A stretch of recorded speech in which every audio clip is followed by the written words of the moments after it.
Welcome to the Cincy Postcast. I'm Kevin Wallace, and before we get started with today's episode, I want to tell you about our good friends over at Streetside Brewery. So happy to have these guys along for the entire season. This has been a ton of fun. Streetside Brewery, first off, best brewery in the city, bar none, located in the East Side, Columbia, Tusculum area, and it's a fantastic spot. If you have not been there, you need to get out there, okay? It's a good time. But if you can't make it out there, maybe you live far away, I'll grant you a little bit of grace here. You can always pick up some delicious street side beer wherever you're buying beer. You're going off to a nice holiday party. Hey, bring a nice local beer, okay? It's a great gift. It's a great, host gift or whatever it is. You're going to have a good time with it. People are going to respect you for it. People are going to find you much more attractive when you're holding a street side, especially with the beautiful artwork on the cans. So a huge thank you to Streetside for sponsoring this and so many other episodes this year. And on today's episode, look, folks, we're in the off season, okay? So if it takes us 20 minutes or so to get to the Dado Valenzuela trade rumors, so be it, okay? Bear with us. We're all doing our best here, okay? We might get distracted before we get there, but we do get there. We talk about, yes, it pains me to even say these words out loud, rumors that Dado Valenzuela may be on the move within MLS. But then in part two, we finish up a couple of Patreon questions that we missed. So if you want your questions answered, subscribe on Patreon. But before we get to the questions, we're trying out a new segment where we draft starting 11s. And you're going to have to see what sort of starting 11 we put together in part two. You put this all together, you got yourselves a nice, wholesome edition of the Cincy Postcast.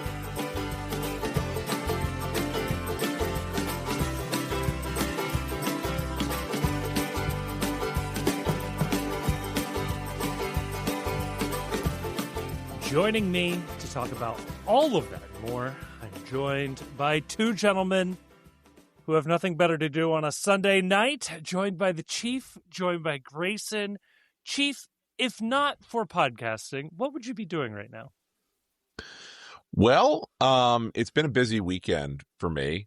My current sort of what I would be doing right now if I wasn't recording here is I'm currently online just fighting with people that are criticizing the college football playoff, and specifically with this notion, if I may, of the fact that the people that are out there saying that the inclusion of the group of 5 schools, of which Tulane University and James Madison University would be considered part of the group of 5, that those are participation trophy awards that they're giving to these schools to allow them into the college football playoff.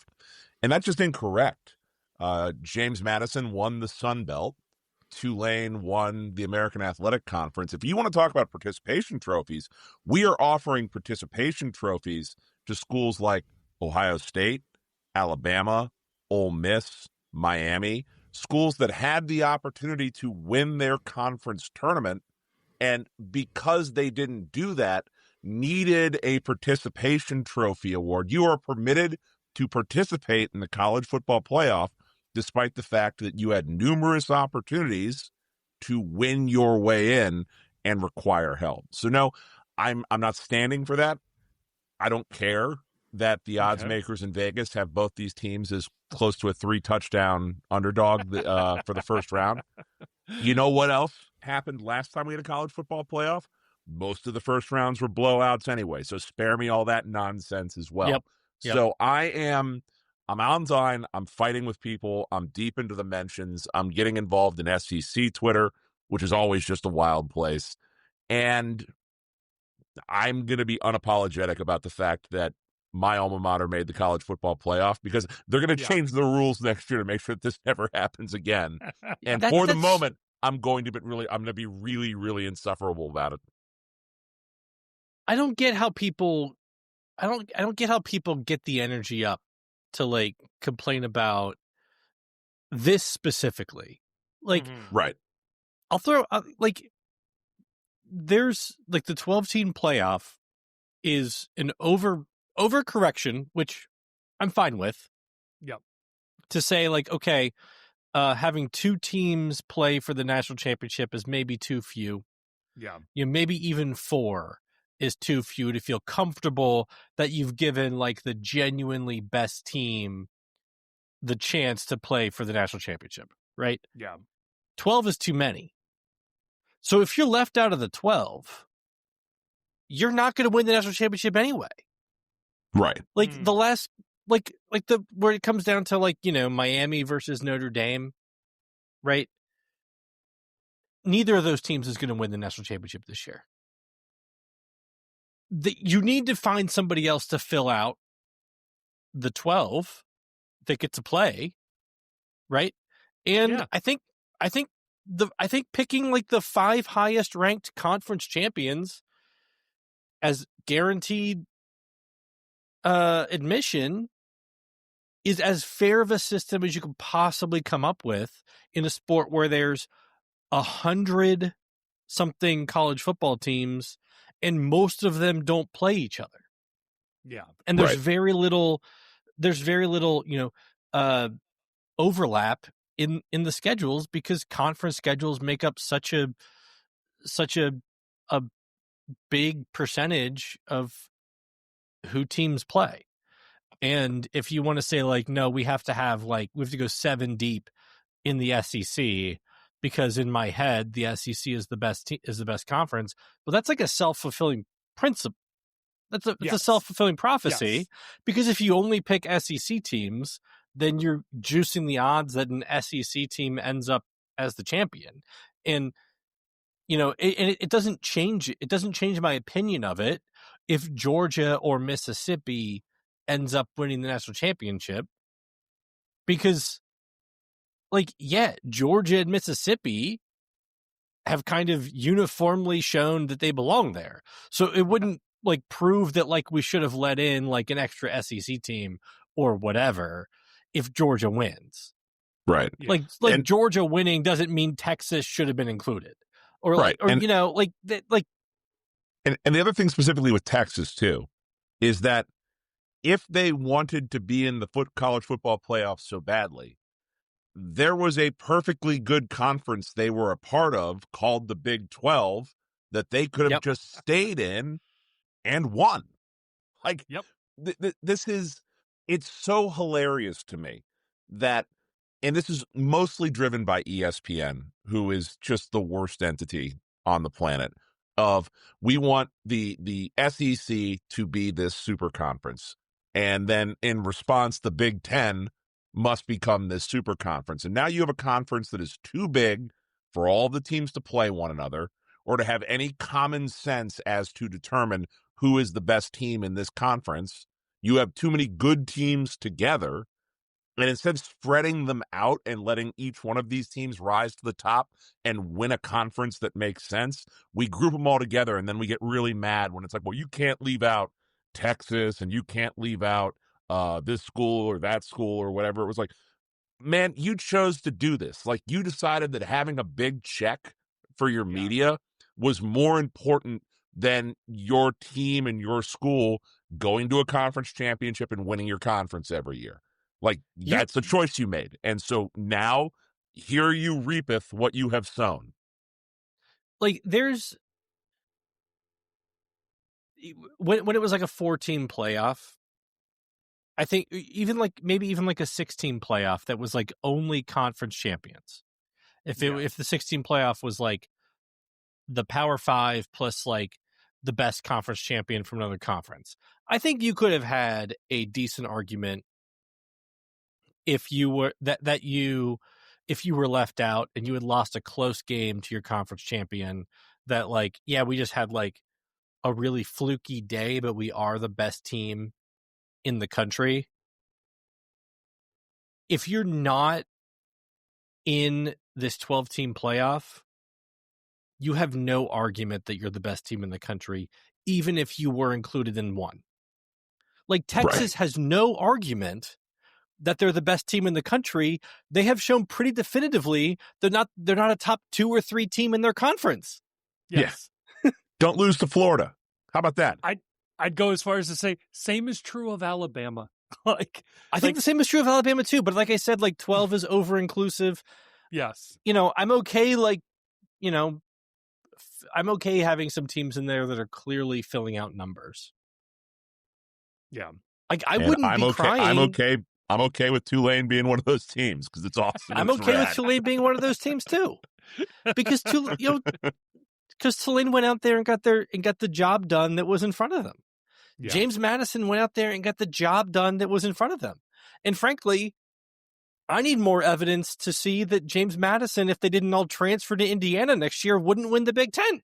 Well, that's what I was going to say. If you don't want Tulane in the playoffs, invite them to the SEC. Yeah. Like if you don't want James Madison in the playoffs, invite them to the ACC. Although I think they actually would have won the ACC this year. Tulane beat Duke. We beat the ACC champion this year. Yeah, there's no doubt. There's no doubt in my mind, which is like why it's so crazy that, like, I'm sorry, like Notre Dame. If you had gotten included in the playoff, like, good for you. Yeah. But you don't get to complain that you weren't because you didn't do enough to be guaranteed a spot in there. And if you didn't do enough to be guaranteed a spot in there, you don't have a complaint because we all know that college football is extremely top heavy. There's only a couple of teams with a real legitimate argument that they are the best team in the country in any given year. And if you can't make a definitive case that you belong in the top 12, you're clearly not the best team in the country. Right. I'd say even if you can't make the case, you're not in the top 10. Like, yeah, but we're talking talking about 12. Right. But the issue here too is just that the entire sport is broken and it exists only to drive the narrative that ESPN wants. And what ESPN wants is the SEC to be NFL light.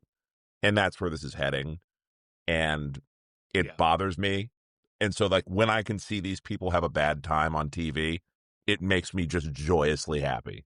Like, watching Nick Saban forget to put on TV makeup and be live on the college football playoff selection show today and just gripe that they're letting in small schools into the little club, just directly fuck off, man. Like, you quit, the game's passed you by, and now you've got, like, these people, these sycophants that are forcing you to say this stuff for a check. Just, it's dumb. Yeah. And I don't care if we lose by 50 points. It's going to be awesome, like, for my school. I'm so happy about this. You know what they should do instead of changing the playoff rules? Because I think the playoff rules is probably as good as they can be at this point. Like, look, I wouldn't have been I wasn't sad when Ohio State ended up champion last year, but I also wouldn't have, like, pitched a fit if they were for some reason left out because they didn't even play in the conference championship game last year. Right. Like, they didn't win the conference this year. I think, as far as the group of 12, I think they pretty clearly deserve to be in. But if they were left out, I'd be like, well, you know what? Just beat Indiana. Score more than 10 points in the conference championship game. Make a 30-yard field goal. Yeah. Right? Like you can always, just do what you're supposed to do, and then you don't have to worry about, what the college football playoff committee does. And so I think instead of changing the rules, they should just they should create a Taylor Sheridan show about college football. Like let Chris Cooper play a, like, Nick Saban type character of like Southeastern Louisiana Alabama State University, where he gets to, like, go take, like, recruits out to, like, the field and say, like, look at all that. That's that's what you can buy if you put your nose down and work here. If you don't buy in, you'll work it. like that's what they want. Yeah. They want like a Taylor Sheridan show where you just get to be like, yeah, that's me. Like, I'm Chris Cooper as a college football coach here. A 16-team playoff would really devalue the regular season. Wouldn't you agree? I would agree completely. All right, go ahead. I just want postseason devalues the regular season, but yes. The problem is at its core is that the playoff. Number one, the playoff. I agree that like it was so much better when they just had a ranking at the end of the year and we had no idea who was number one and people just fought about it, because all of this exists solely for like bar debates and like debates among a friend group. And that's the only reason college sports exist is fighting with people like you're friends with, and now by proxy fighting with people online. So and that's fine. That's fine. That's good. That's fine. Like that's culture. People go into the bar making arguments about Miami, Notre Dame, or whatever. That's all good. It's like people who are paid to talk about it going on TV and like acting like, it's life and death. That's undignified. That's undignified. Yeah. Right. Because you're sober when you're doing it. And like you shouldn't be sober when you have these types of conversations. But what they have done is they have taken this playoff system that doesn't belong in the sport, and they've grafted it onto the existing framework where it doesn't work.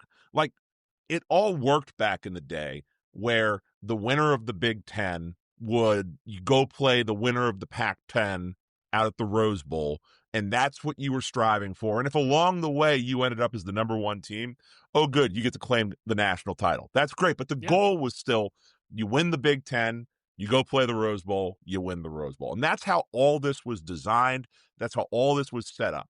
But instead, they've kept that same old design of the way the conferences work and then grafted the playoff system onto it. So if we're going to have this playoff system, I think what we really need to do is you can set this out, like say, okay, we're not going to do this for a year. We're going to 2 years.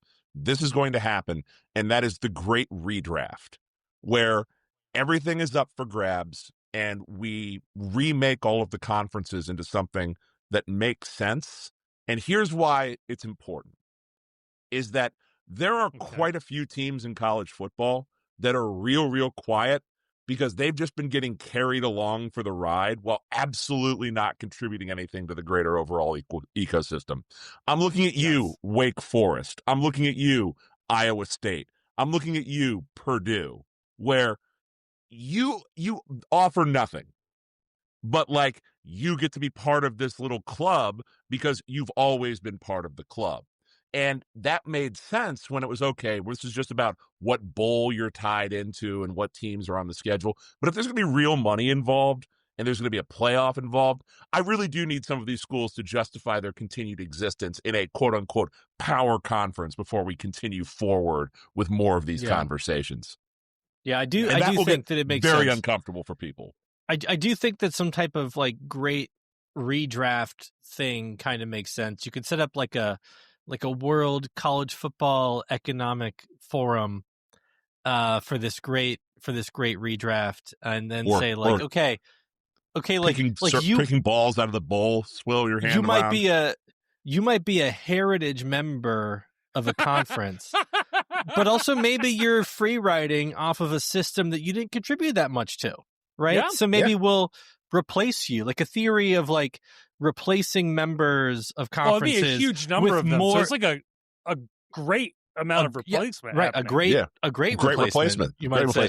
Well, what you're doing is you're talking about ending birthright just because you were born into the Big you were born into a Ten or conference. the ACC. Yeah, we're ending birthright citizenship, conference membership, and we're going to create a system where we can get like more productive members from outside of the borders of the conference, maybe a little hungrier. Yeah, you call them like hungry ones for better. Yeah, hungry like ones H1B. are better. B, yeah. The hungry ones are better. Everybody knows this. Damn. You went a very different direction. What I was hearing in my mind as Chief was explaining this was Chief very, eloquently, like just beautifully laying out the case for promotion and relegation in college football. That's probably where we should have stuck. No. If we're never going to beat the allegations, let's never beat the allegations. Look, all I'm saying is a Taylor Sheridan show with Chris Cooper as an aging football coach who's sick and tired of this NIL bull crap would play. Okay. And consider that my official pitch deck. Yes. To Mr. Taylor Sheridan. If someone was to walk down to 4-6's ranch and hand him that on a written, like a note, like Chris Cooper, football coach, Grayson from the Postcast called it, I will take $100 million. Yes. I was going to say, I thought it was Nick Saban, but no, it was Jerry Jones was on Landman. He was on Landman, yeah. Landman. Yeah. So we're flirting with this. So the only other, to tie this up, the conundrum Yes. I'm now facing is that the Tulane University. I'm serious. If anybody else does Chris Cooper, football coach, I will sue them. Yeah, no, that's copyright now. Copyright. You can't do this. By listening to this show, you have consented to Grayson's copyright on this idea. Yeah. Right. Sorry, that's just the rules here. It's in the fine print. Don't go check me on that. He mailed Anybody himself knows a where letter. Taylor Sheridan is, go play this episode next to him so he can't deny that he knew about this, right? If you're on an airplane, I'm going to need you to blast this. So God. the Green Wave play on Saturday, December 20th against Ole Miss down in Oxford, Mississippi. I desperately want to go to this game. Like, I really, really, I don't care that we're going to lose. Like, I want to go. I want to be part of it. Go. Here's the problem, and I need some help on this one. Okay. I don't have any money to give you. Mrs. Chief's birthday is the day before, and I'm supposed to be. We have an annual dinner that we go to. My in-laws host or take all like the family out to. That is on the 20th, and move the I need dinner. to figure out a way out of this. Do the wife birthday on the 19th. Move the dinner to earlier or later. Well, the problem is it's not just me. It's like the entire family. Yeah, but they have to understand. Get the dinner. It's college football, baby. Also, it's not going to like hurt a dinner that you're not there. Probably makes it better, if we're being honest. That's what I'm saying. Like, they can all sit at a normal sized table now. My right? Christmas gift to all of you is I won't be at dinner. Yeah. I'll be drunk somewhere else. Right. My present is my lack of presence. No, I think you combine it. Like, you gotta cheat. So like the Friday before, the dinner's in like Lexington. It's a really nice place that you got reservations for. So you've already pulled them south, and you're like, oh, you're never going to believe this, babe. Got you an Airbnb, cute little cabin in Mississippi. We're already halfway there. That's the other problem, too, is that, like, there aren't enough hotels in Oxford, Mississippi for some sort of an event like this. So it's definitely you got to get to Memphis, and you're driving 2 hours both ways from that's all right. Oxford to Memphis, which is fine. It's just it's going to be a slow burn. Just get a 6-pack to keep you company on the way back. Yeah, 6-pack of Red Bull for the drive back, 6-pack of Bud Heavy for the drive down. Oh, nice. There it is. We're mixing uppers and downers here, baby. Always. So if you listen to this and don't tell my wife about this segment if you know her, because it's gonna be a slow rollout of the idea that I will not be at dinner and I will instead be at the football game. Also, if you're Chief's wife and you're listening, why? Why? Yeah, knock that Can't off. your husband have a secret? No, she's not listening. I'm afraid somebody that knows her might listen and inform this. So by listening to this segment, you have also agreed that not only can you not steal Grayson's movie ideas, you now, by listening to this, have agreed you're not going to text my wife and let her know that we're slowly going to warm up to the idea of me being in Oxford, Mississippi in 2 weeks. Yes. It's none of your business to like get in the middle of somebody's relationship. That's exactly right. Yeah. It can only stay in your lane. Strife too. Yeah. So no, you don't need to be doing that.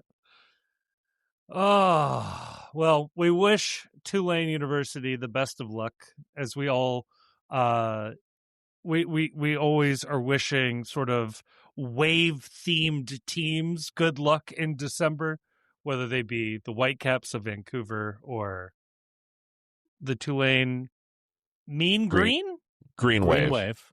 I would say Tulane beating Mississippi would be the second best thing that could happen in these playoffs.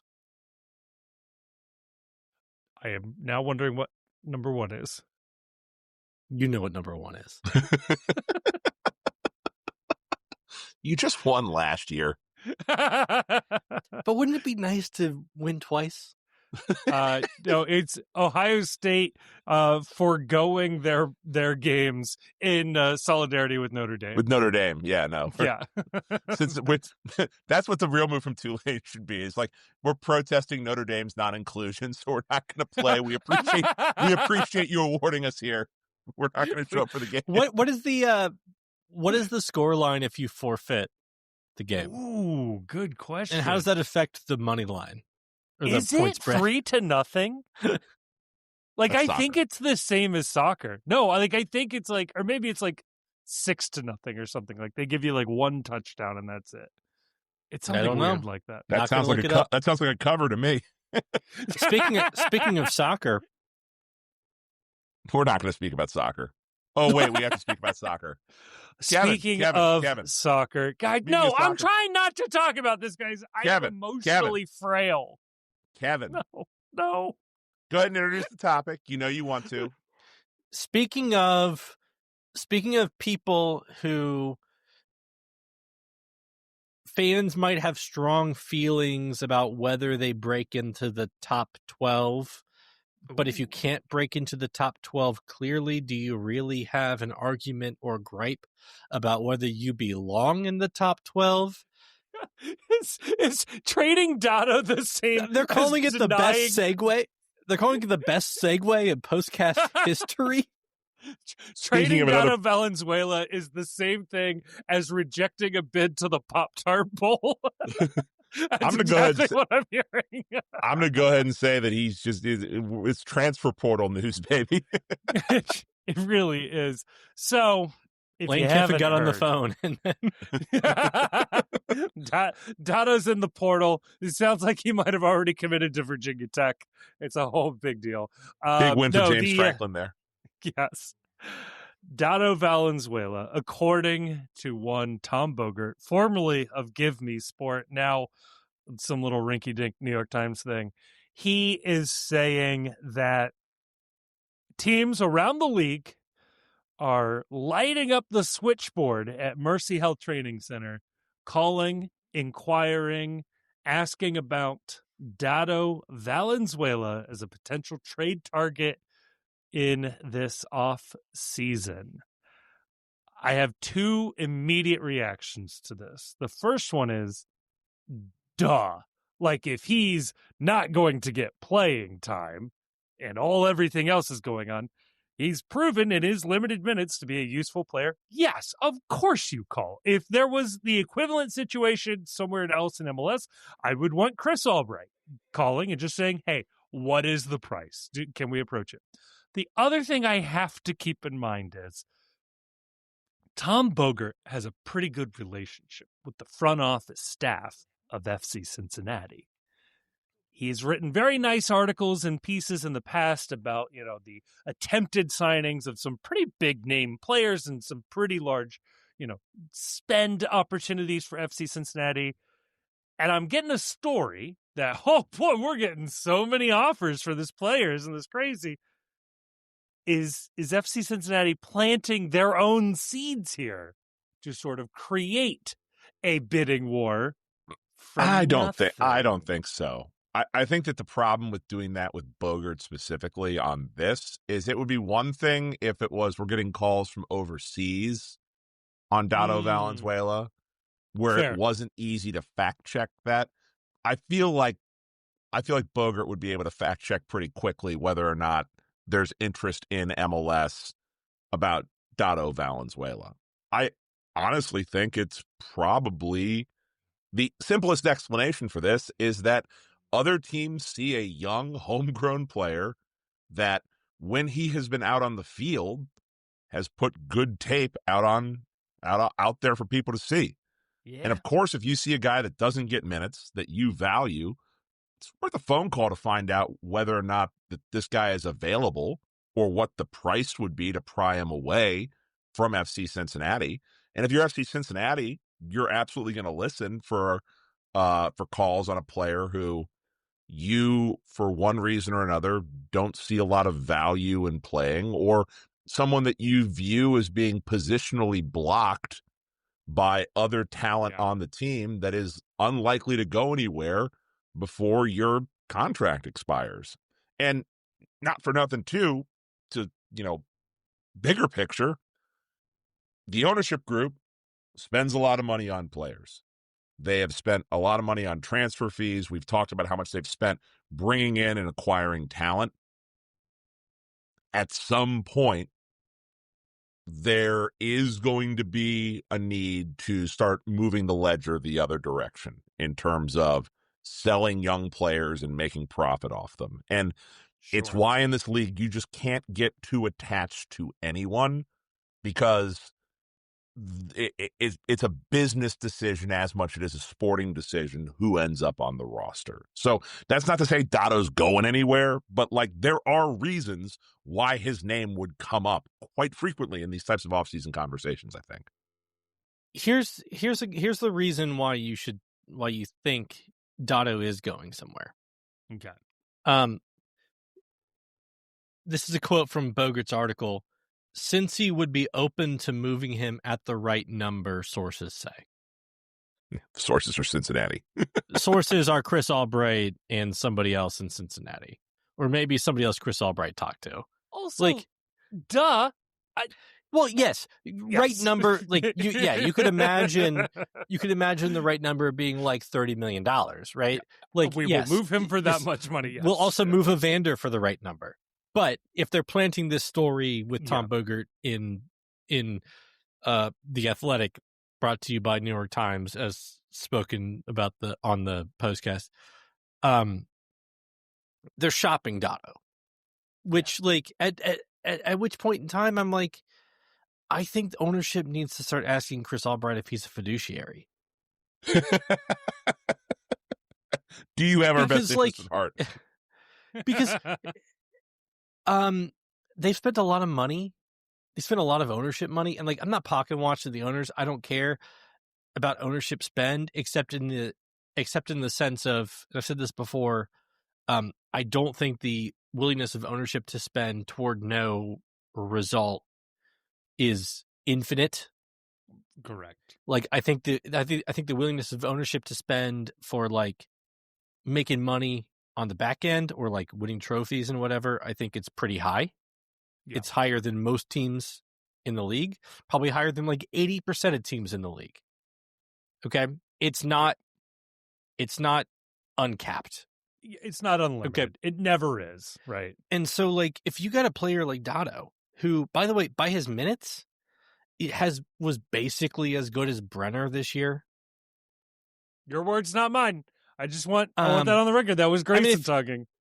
Goals plus assists versus minutes, basically as good as Brenner. And then when you take into account that Dado was coming into games cold a lot more often, it didn't have starting minutes to build to get into a rhythm.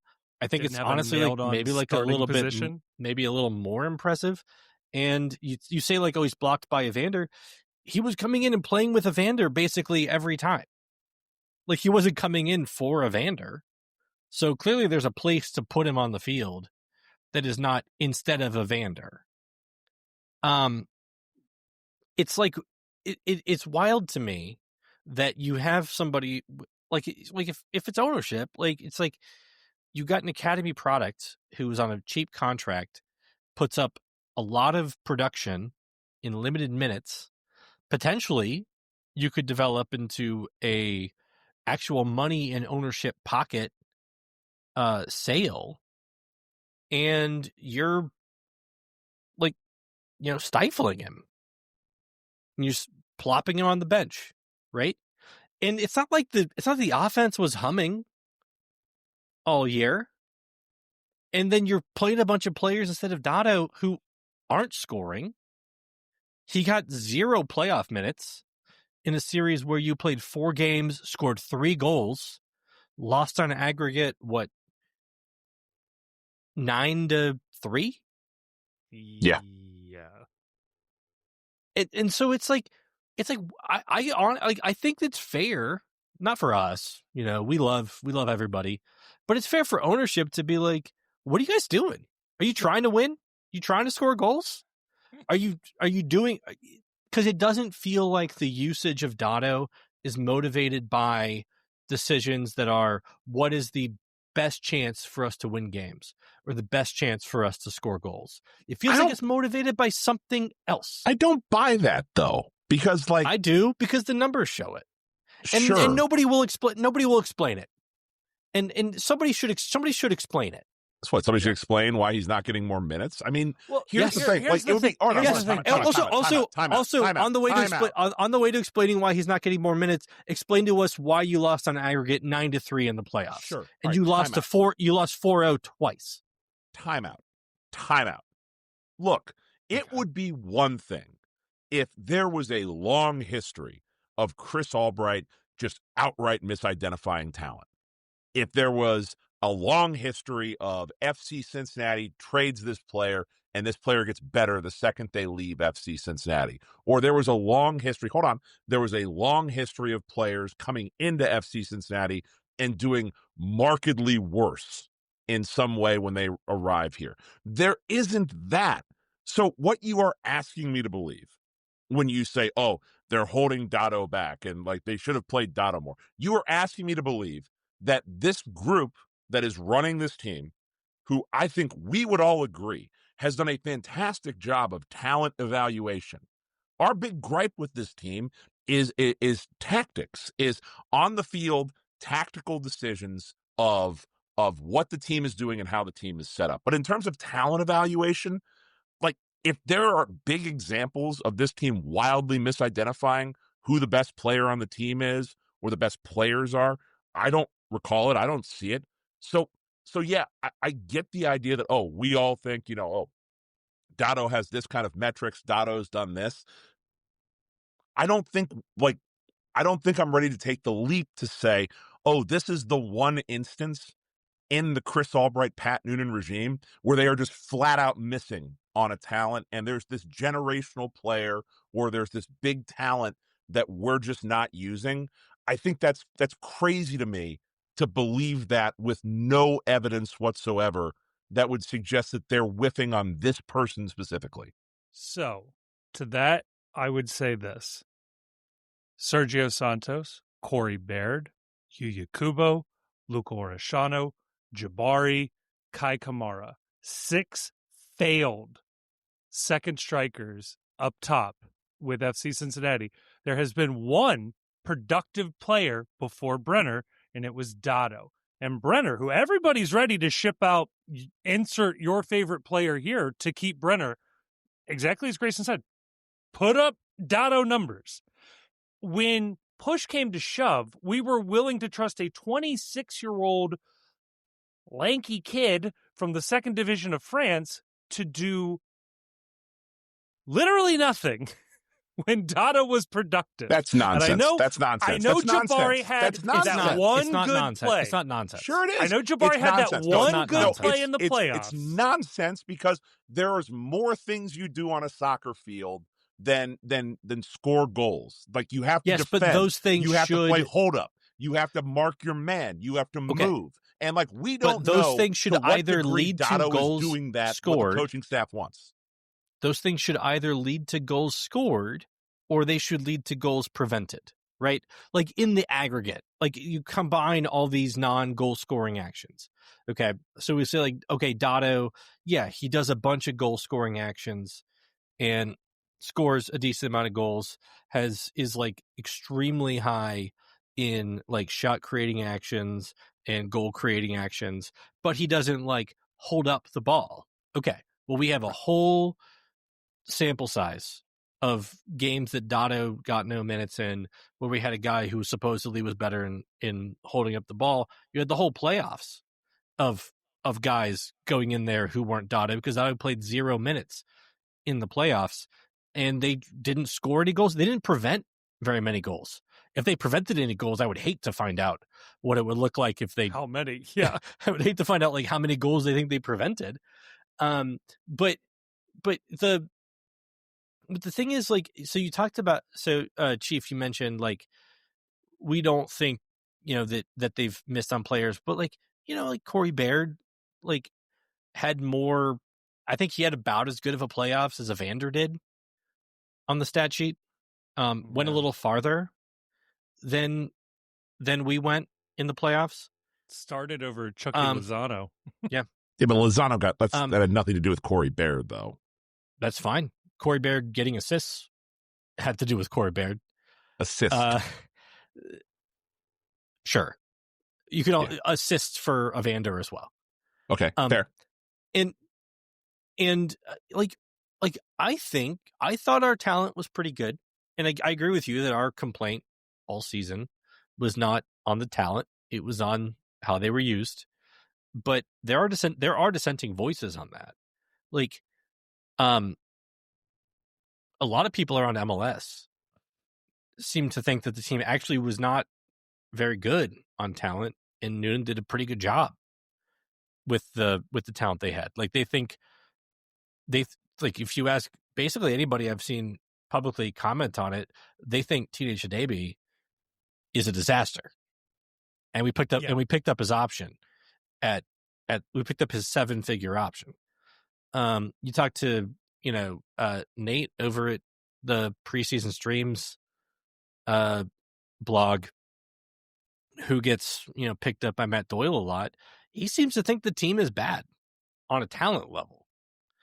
And if the team is bad on a talent level, I'm not ready to face that possibility. Because I just don't think that's right. I don't think it's right either. But if the team is bad on a talent level, you do have to fire Chris Albright.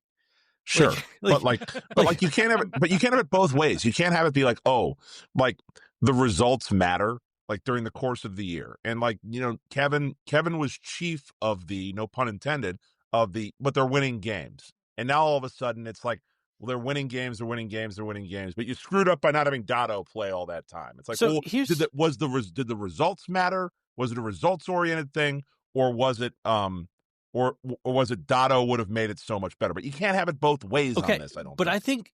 I think the results do matter. And I was not purely results matter. I'm not happy with how they're playing, but results are good. So I'm keeping an open mind that if this continues, maybe I'm just wrong. Right. Well, it did not continue. No. And it didn't continue. It did not continue in face planting, rake stepping, kick yourself in the nuts fashion. Sure. It was pretty rough there at the end. It was rough. Yeah. Losing 4-0 twice. Who's playing striker ain't changing that. I'm sorry. Sure. But you shouldn't be, if you're a team who thinks that you have a chance at winning MLS Cup and Supporter Shield, you shouldn't be losing 4-0 once in the playoffs. Nobody is disagreeing with this fact. And so to go forward and say we're cool shipping Dado, who put in a lot of results at what they were bad at in limited minutes. I watched MLS Cup final. We didn't belong on the field with either of those teams. I haven't seen us play a single game this season where I thought we would have been competitive with either of the quality of Vancouver or Miami in that game. Yeah. And okay, so we brought back the most expensive defenders. We made one of them way more expensive. Yeah. Limiting our ability to get, GAM bonus or bring in another U22 in the process. It sounds like Brenner coming back is unlikely. What are the realistic avenues at that point of improving the team? Selling Dado, getting GAM and buying better players. No, getting a lot of production out of a homegrown is one way that you improve Dado the team. Is free as far as the salary cap is concerned. Changing the tactics up, although if they have the ability to change the tactics up and suddenly look as good as Miami and Vancouver looked in the final, I would have like wonder why they haven't done it, or they didn't do it at any point. I just don't see like a lot of options, and it feels like selling a homegrown, even if you get like a boatload of GAM, is the wrong direction to move. And then even if it's like, and people have said like, oh, and I think somebody, it was Bogart or Doyle or somebody said like, they're light on GAM. They didn't have to be. They didn't have to pick up Teenage Shadabi and Matt Miazga's options. We all agree. We all agree. We don't think Matt Miazga is going to be on this team on that number this year. Like that's Laurel reported that, and my understanding is Jabari's coming back. And Laura reported that she thought his transfer fee was $2.5 million. I hope she's wrong. Oh, my God. Because that is crazy. There's no way. Oh, my God. She said second division. So I don't think she's right, but she did say she talked to Grenoble journalists, and that was their understanding. And that's more reporting than I've done. That's more reporting than I've seen anybody do on this. That would have to be a record for the French second division, $2.5 million. Yeah, I mean, I looked at transfer market for French second division transfer fees, and that seems crazy. Yes, but that's the only like reporting I've seen on it, and so it's like, oh, we're short on GAM because we have to pay a big transfer fee for Jabari, so we got to ship Dado. That feels nuts to me. Right. Like then they have no excuse to be short on GAM. Right. Because all of this stuff, it's just like, yeah, like my nuts hurt because I keep punching them. It's so by design. Like you so can't I have to pay $1,000 for an ice pack. Look, you can't complain about the stop strategy punching yourself while you're doing the strategy. Right. It's like, oh man, we gotta play 3 center backs. It's like, no. You've decided to do that. You can't complain about it. I would just say this, Chief. It's similar to me. Like there was the idea of like, oh, do you pick up Brian Anunga's option? It's like, okay, if you don't pick up Brian Anunga's option, what you have to do is then go out and find an MLS veteran defensive midfielder who will work for either a supplemental roster spot or damn near league minimum to be plug and play. And what you're describing is the player you're letting go. So it's like, sure, okay, that's fine. But we're not talking about Dado Valenzuela. But we're not talking about picking an. We're not talking about picking an option up. We're talking about whether or not we're going to trade him for value. And it's like, okay, I see your point that then you have to go out and find someone that replaces Dado. Let me give you a hint. Okay. I could replace what Dado did in the playoffs. You can sign me to a supplemental deal. I can also play 0 minutes in the playoffs. I can also engage in hold-up play, unlike Dado, because I'm tall enough to get on the ride at Kings Island. So maybe there's some you try value passing the ball. Maybe you try passing the ball. Well, but there has to be like they're like, oh, we need this big guy for hold-up play. Well, did you guys like? I didn't see a lot of hold-up play from our MLS Cup champions. No, we didn't put in like a single cross. I saw like I didn't. Like Miami didn't have like a 6'5" striker. Oh wait, no, they passed the ball to each other. They had a 5'4" guy steal the ball off a midfielder and pass to get this. They passed another the ball, and then they pressed and won the ball high. My frustration with this conversation, and look, I understand this is not going to make me popular in the Discord. I get it. All right. Oh, it's fine. My you don't want to be popular in the Discord. I don't ever want to be popular ever. Like mission accomplished on that front through my entire life. But my frustration with this is that I don't believe there is some conspiracy against Dado Valenzuela. I do not believe that the coaching staff and the front office are, worthy of or have earned this idea that they are whiffing on talent evaluation. And if they look at Dado Valenzuela and they tell me via their actions that he's not good enough to be on the field, I don't see where there's a long list of data points that support the idea that they are misevaluating the talent. I just don't. And I hate appeals to authority argument, but I'm not at training. I'm not in the tactics session. I don't know what's being asked of Dado. I don't know what to the extent that he does it when he's on the field. I don't know to what extent that, yeah, he scores goals, but also his man is unmarked and it leads to problems over here. I don't know the answers to those questions, so I'm not smart enough to know the answers to those questions. So there's more to this than just this idea of, oh, he looks really good to me from my seat when I'm 3 beers deep. I must be right. The team must be wrong. And the other point that's all over this too is that I also can't unknow that I have been a Reds fan my entire life. And I have sat and watched Dado Valenzuela conversations happen my entire life about Reds prospects.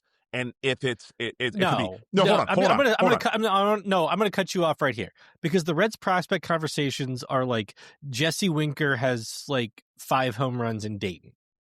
Right. Dado was putting up like if you look at his per 90 numbers, sure, and look who his comparators are. Yeah, I saw that too. And Chris Heisey, and he was doing it in the same league. I can list you 100 names of Reds players who got called up, and all of a sudden it's like, oh, this guy is a future star. And it's like, I'm sorry, man, he's Brandon Larson. He's never going to be the guy you think he is. And so list me 4 that put up Kyle Schwarber numbers and they benched. What, 4? Over like a small sample size? 4. Yeah. How about list me 4 who they put up? Aristides Aquino. There's been all sorts of dudes that have come up. Did they bench him before he fell off? Or did he fall off after they kept playing? Yeah, a lot of guys after he fell off early. Yeah, but they didn't just decide to bench him because he was too good. The bigger point here is that like the fall in love with a young player because he's your young player, and there's this human need to have one of our young guys succeed, and he's our player. And I just think that when you do that you overlook a lot of common sense and real world flaws in your idea, because we desperately want to love Dado. We desperately want to believe that there's this young, hyped star that we have that belongs to us only. And I don't think Dado has earned this level and place that he occupies in the conversation. It's prospect love. I want to put a pin in this, but I think that like I think you're being ridiculous. Fair because enough. I think you're on it because he put up a lot of stats.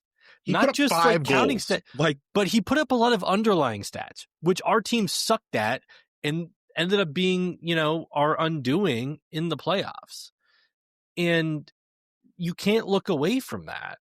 But I think that you're right. Like in the appeal to authority, I think we do need to consider that like the front office and the coaching staff know a lot more than we do about soccer, and they do.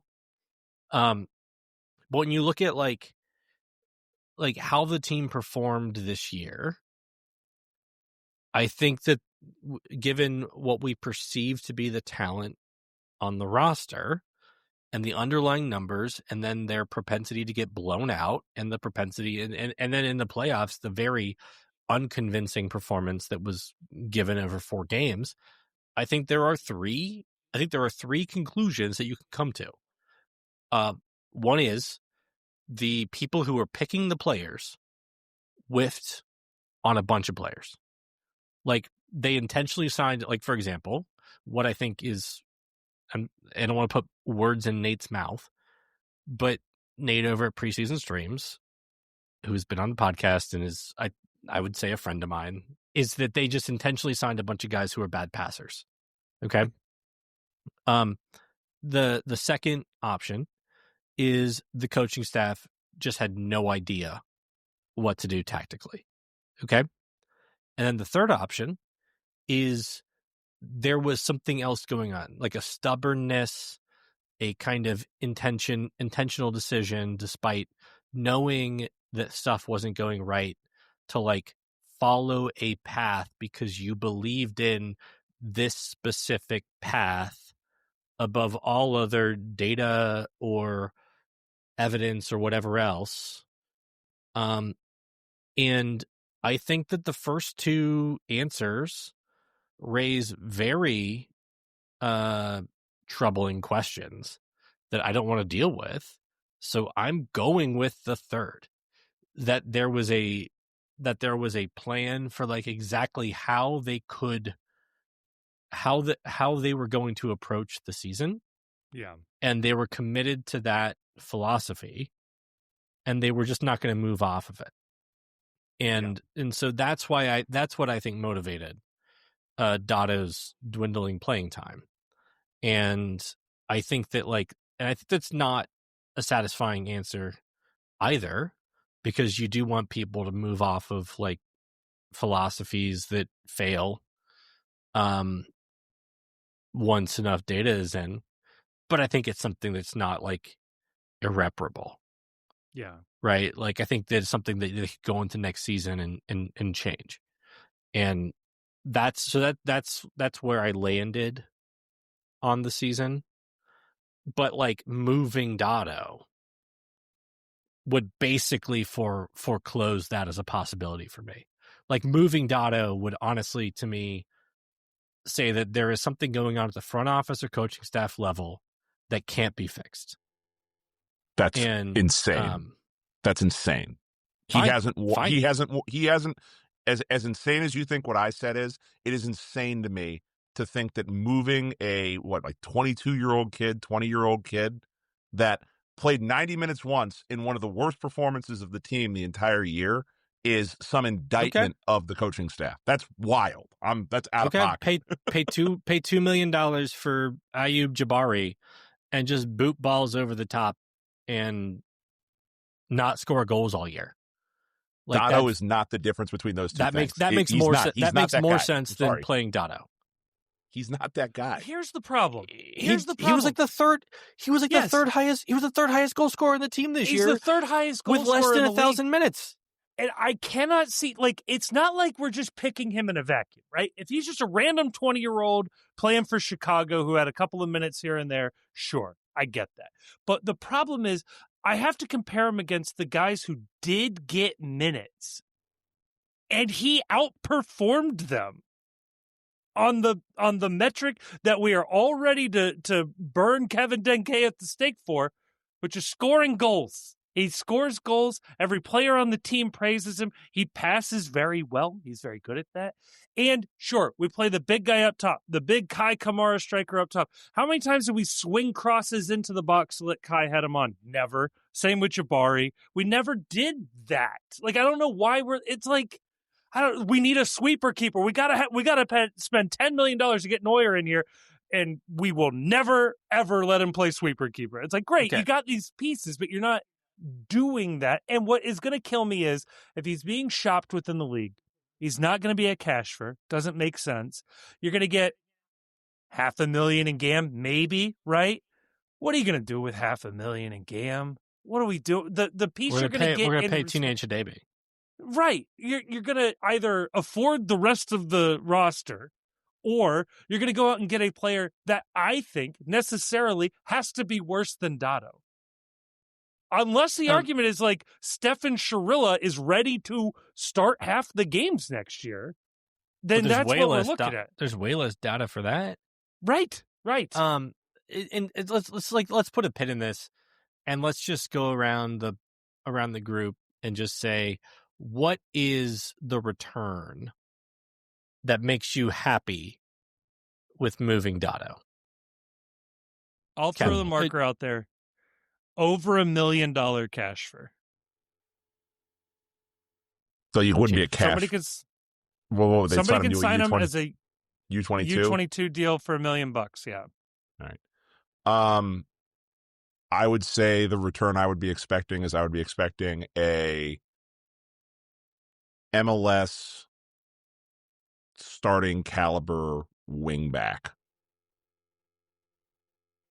Like someone that plays sufficient resources to get that. Yeah, I'm thinking that you're moving him because you need someone in league with in-league experience that plays a position of need that we don't have on the field.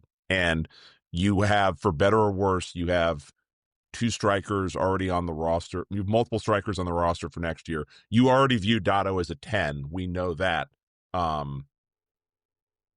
So, you've already got Evander. He's not going anywhere. So I'm saying that, like, you're trading from a surplus to get a position of need. So wing back, which is what they need desperately right now. Okay. For me, it somehow lets you keep Brenner. That's fine. That's my benchmark. Yeah. If moving Dado lets you keep Brenner, fine. And I mean, that makes a lot of sense because Brenner is an actual striker. And all of this conversation we're having right here is theoretically with Brenner playing striker and not the position that they've evaluated him at and they've determined that he's best at, which is attacking mid, where they already have a Vander. So that makes perfect sense to me too. I'm like, I want to make this clear at the end of this conversation. I'm not opposed to Dado. I think Dado is probably a pretty good player. I just don't think he warrants this like meltdown and existential crisis if we move on from him to get something else. It's not just Dado though. It is that the team is not able to generate goal scoring opportunities absent individual qualities. Sure. And what we're doing is in a year where potentially we're losing Brenner for cap reasons, and then also we're shipping out Dado, who has shown goal scoring, goal creating qualities. Man, what's the plan? Well, I mean, do you have tactical ideas because you didn't show them all year? Right. But that's what we've been saying all year, is that, like, it's not Dado doesn't fix what's wrong with this team. Tactics and changing up what we're doing to create higher goal scoring opportunities and limit goal scoring opportunities going the other way. That has to happen in on the grease board, like pregame. They had all year. They had all year to show that they know how to do that with this team, and they're running it back with this team. So that's what I'm saying. And I don't think that this team is in a position where they can just bleed goal scorers and goal creators, and we're already losing one apparently in Brenner. It's also I don't want to lose another. It's also December 7th. Yeah, it's also December. We're not even to the window yet. You always say we're getting pre-mad. All right. Yeah, we are getting a little pre-mad. We're getting pre-mad. We don't do pre-mad. All right, everybody. Stick around. We're going to move over to part 2, where we've got a little something different cooked up because it's the off season and we didn't waste enough of your time with the college football playoff talk. We are doing Build Your Own 11, and we've got a fun topic for that, so stick around.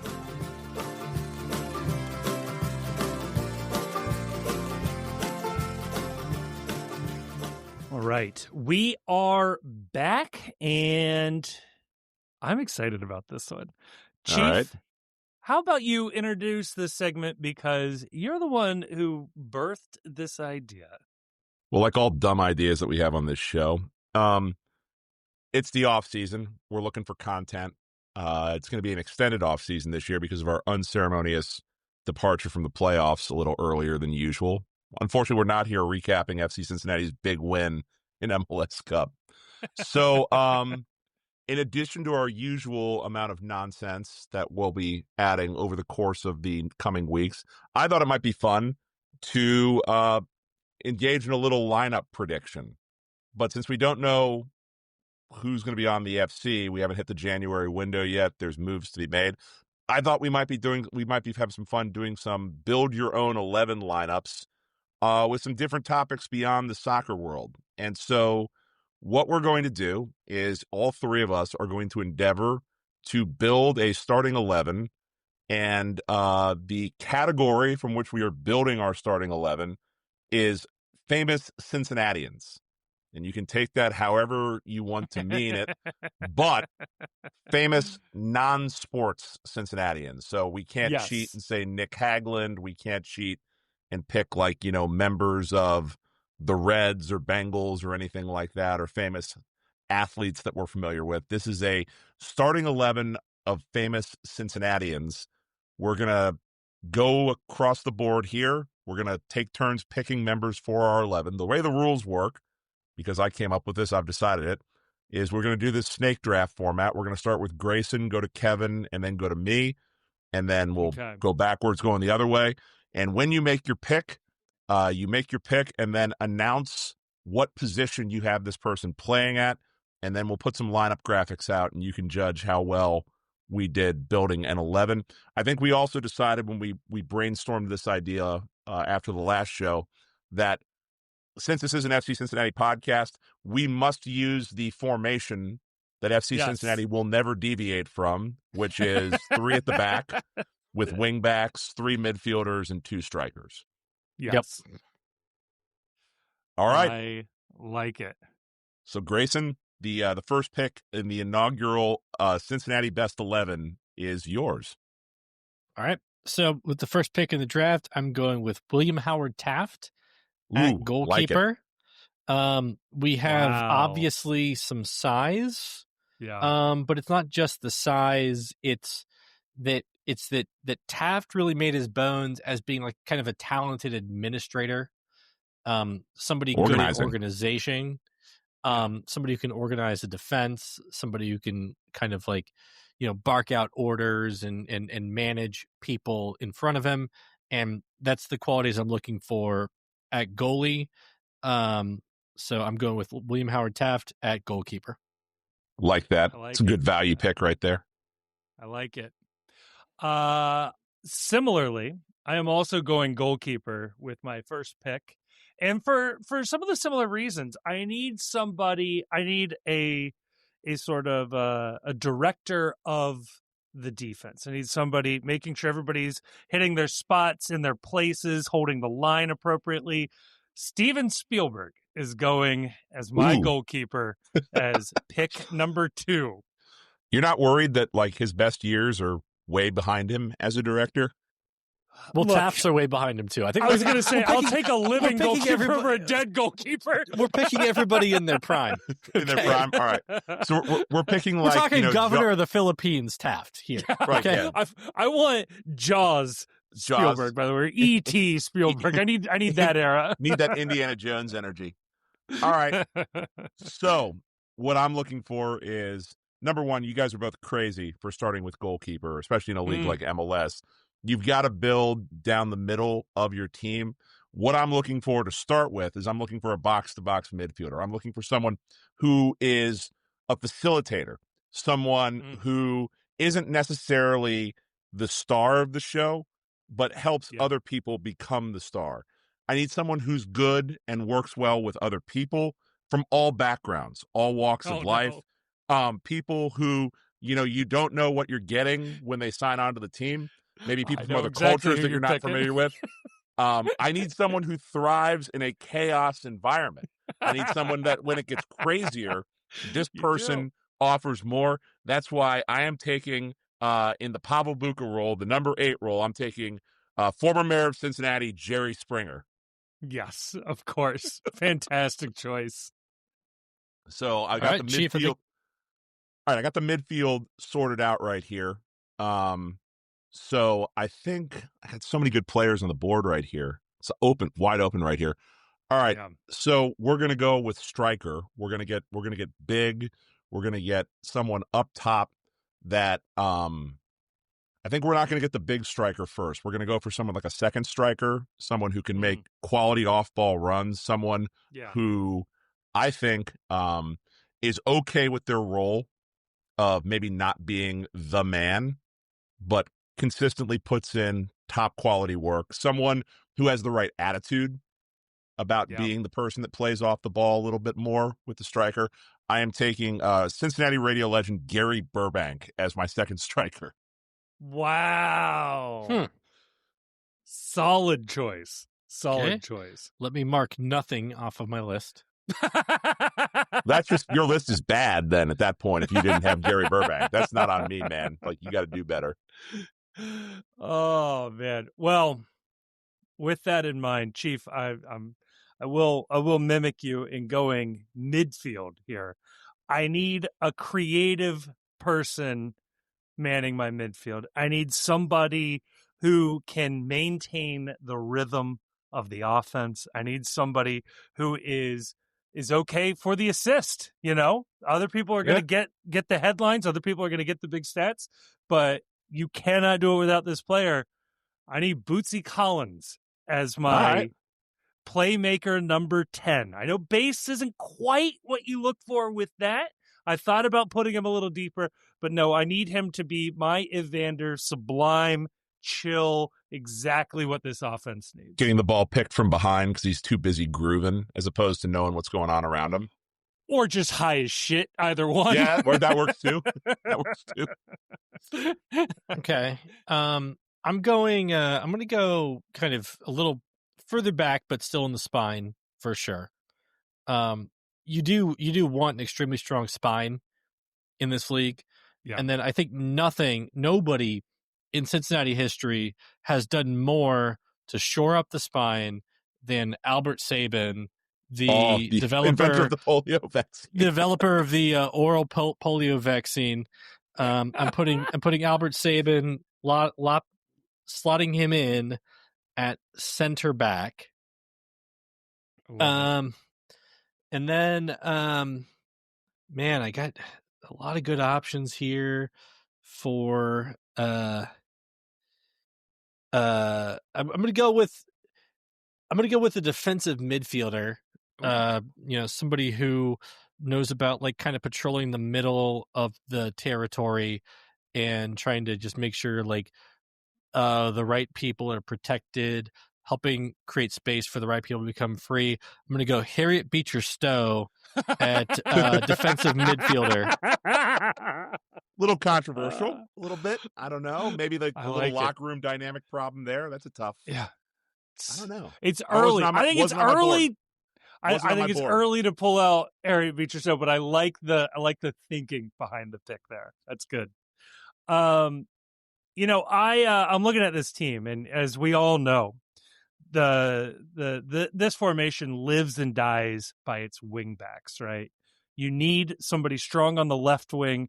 You need somebody strong on the right wing. And I got to shore up my right wing right now. Not unlike our current sitting president. Oh, no. J.D. Vance is my starting right winger. I had him on my list. He was on my list. A sitting VP feels say what you will about the man. I will take a sitting VP in my Cincinnati starting 11. All right. So we're gonna keep shoring the midfield up. So we're looking for a defensive midfielder right now. I'm looking for someone like who sorry. I just gotta. I know I'm late on it, but I will say that in recent times, I'm not sure, Kevin, by picking somebody with secret service protection, you've solved our problem of leaving the backside vulnerable on the wingback. It's fine. It comes with his own enforcers. Yeah, somebody tackles someone that comes after him there. All right, so I'm looking for I'm looking for another midfielder. We're staying strong through the middle.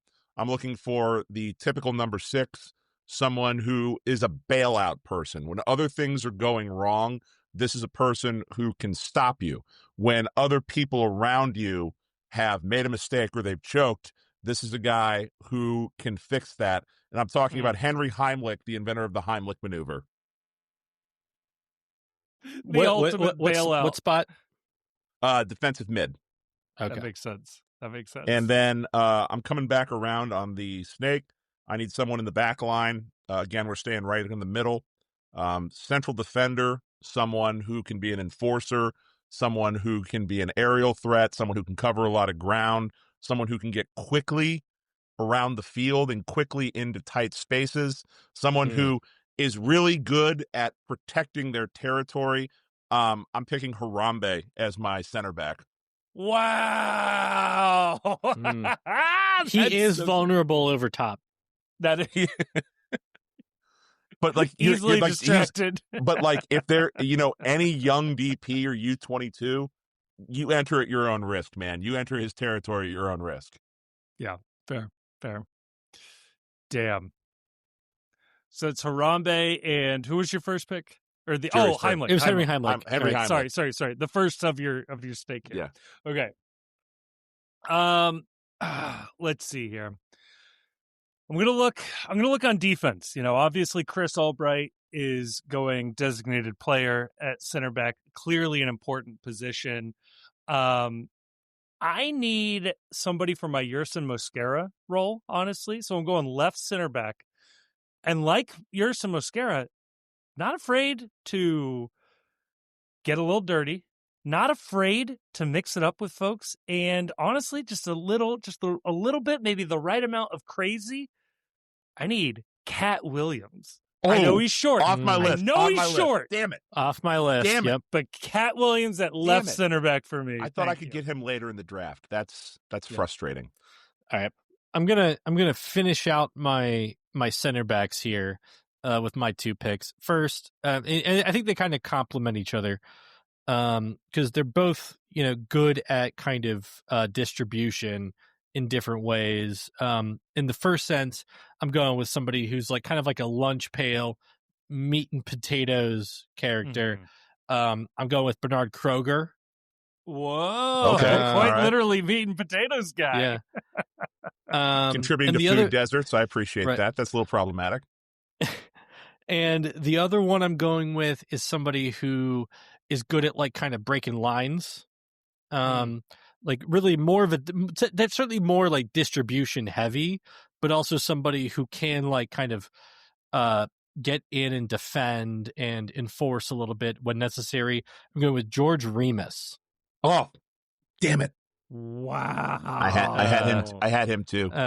Famous bootlegger George Remus played represented famously in Boardwalk Empire. Yes. Damn it. It's good. Good pick. I hate that. Good pick. That takes it back to me. Yes. Yes. So then I've got to keep going with the back line. I need, honestly, I'm going a little younger here. Okay. I need somebody sort of going on the upward trajectory here. Somebody that I need to believe in, somebody I think is going to continue to grow and evolve and hasn't quite hit their ceiling. I'm going a U22 center back here.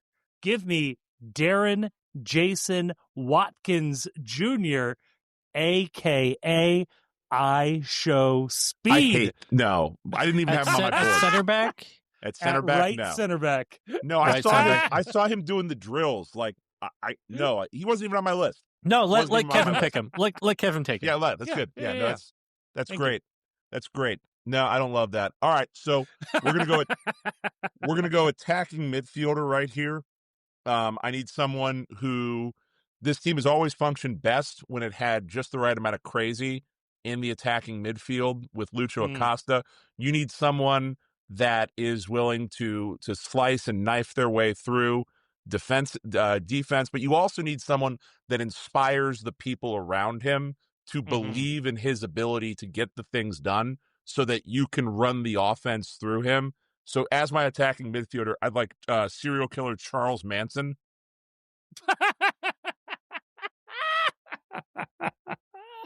Cincinnati legend. I'm not sure he is a serial killer. I'm not sure he has been confirmed to have actually personally killed anybody. It's a good point. What does he get credit? I guess he was convicted of first degree. He was convicted of first degree murder because he helped. Yeah, that's what I'm looking for. I'm looking for someone that helps. You're all right. He didn't. He assisted. He assisted, right? He assisted, right? He kind of led people toward the goal.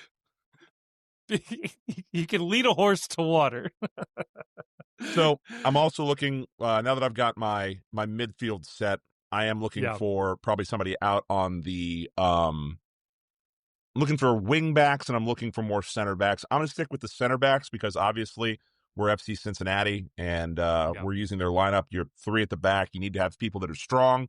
You need to have people that have some fight in them. You need to have some people that can deliver. You need people that can organize your center backs. I don't think Harambe is going to be doing a lot of organizing. I think he's going to be doing a lot of enforcing.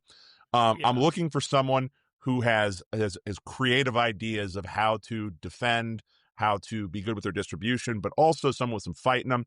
I'm talking about Buddy LaRosa, famous known supporter of boxing and also the inventor of the 347-1111 pizza delivery number, which really and truly revolutionized how you ordered a pizza in this town in the pre-internet age. So I'll take Buddy LaRosa as my left center back. I like it. Well, similarly, I've got a gaping hole at central center back here. I've got Cat Williams on the left side. I got Show Speed on the right. So I got a little bit of crazy. I got a little up and coming, unproven talent. I need a consistent, maybe an old head that I'm bringing back, not from Europe, but I'm bringing back like a Jeff Cameron, a Matt Miazga, somebody who can stabilize what could otherwise be an uncontrollable center back trio. I need Roy Rogers as my central on my list. Center back. He's gonna keep the other two guys in check. He's been there before, consummate professional.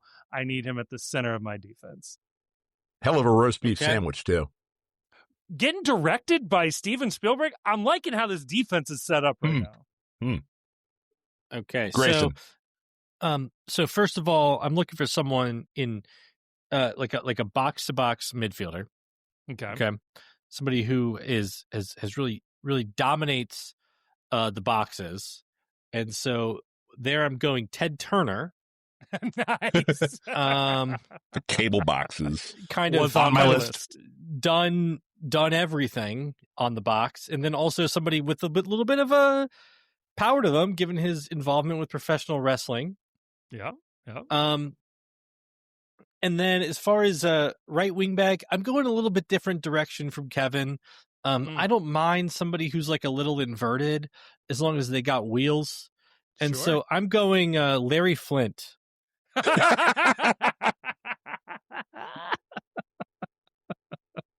He didn't have a lot of great experiences in Cincinnati, though. Are you sure that this is the right team to recruit him to? I'm sure. I feel confident. I feel confident that he'll do whatever is necessary to advance the ball. I like it. I like it a lot. Kevin? Oh God. Yes. So I'm gonna tip my hand here up top. And Chief, if you wanna cut my legs out from underneath me, I will accept that. Unfortunately, with my position in the snake draft, I will have to do this at some point. Up top, I need a consistent, proven hit maker. I need Marvin Isley up top as one of my strikers.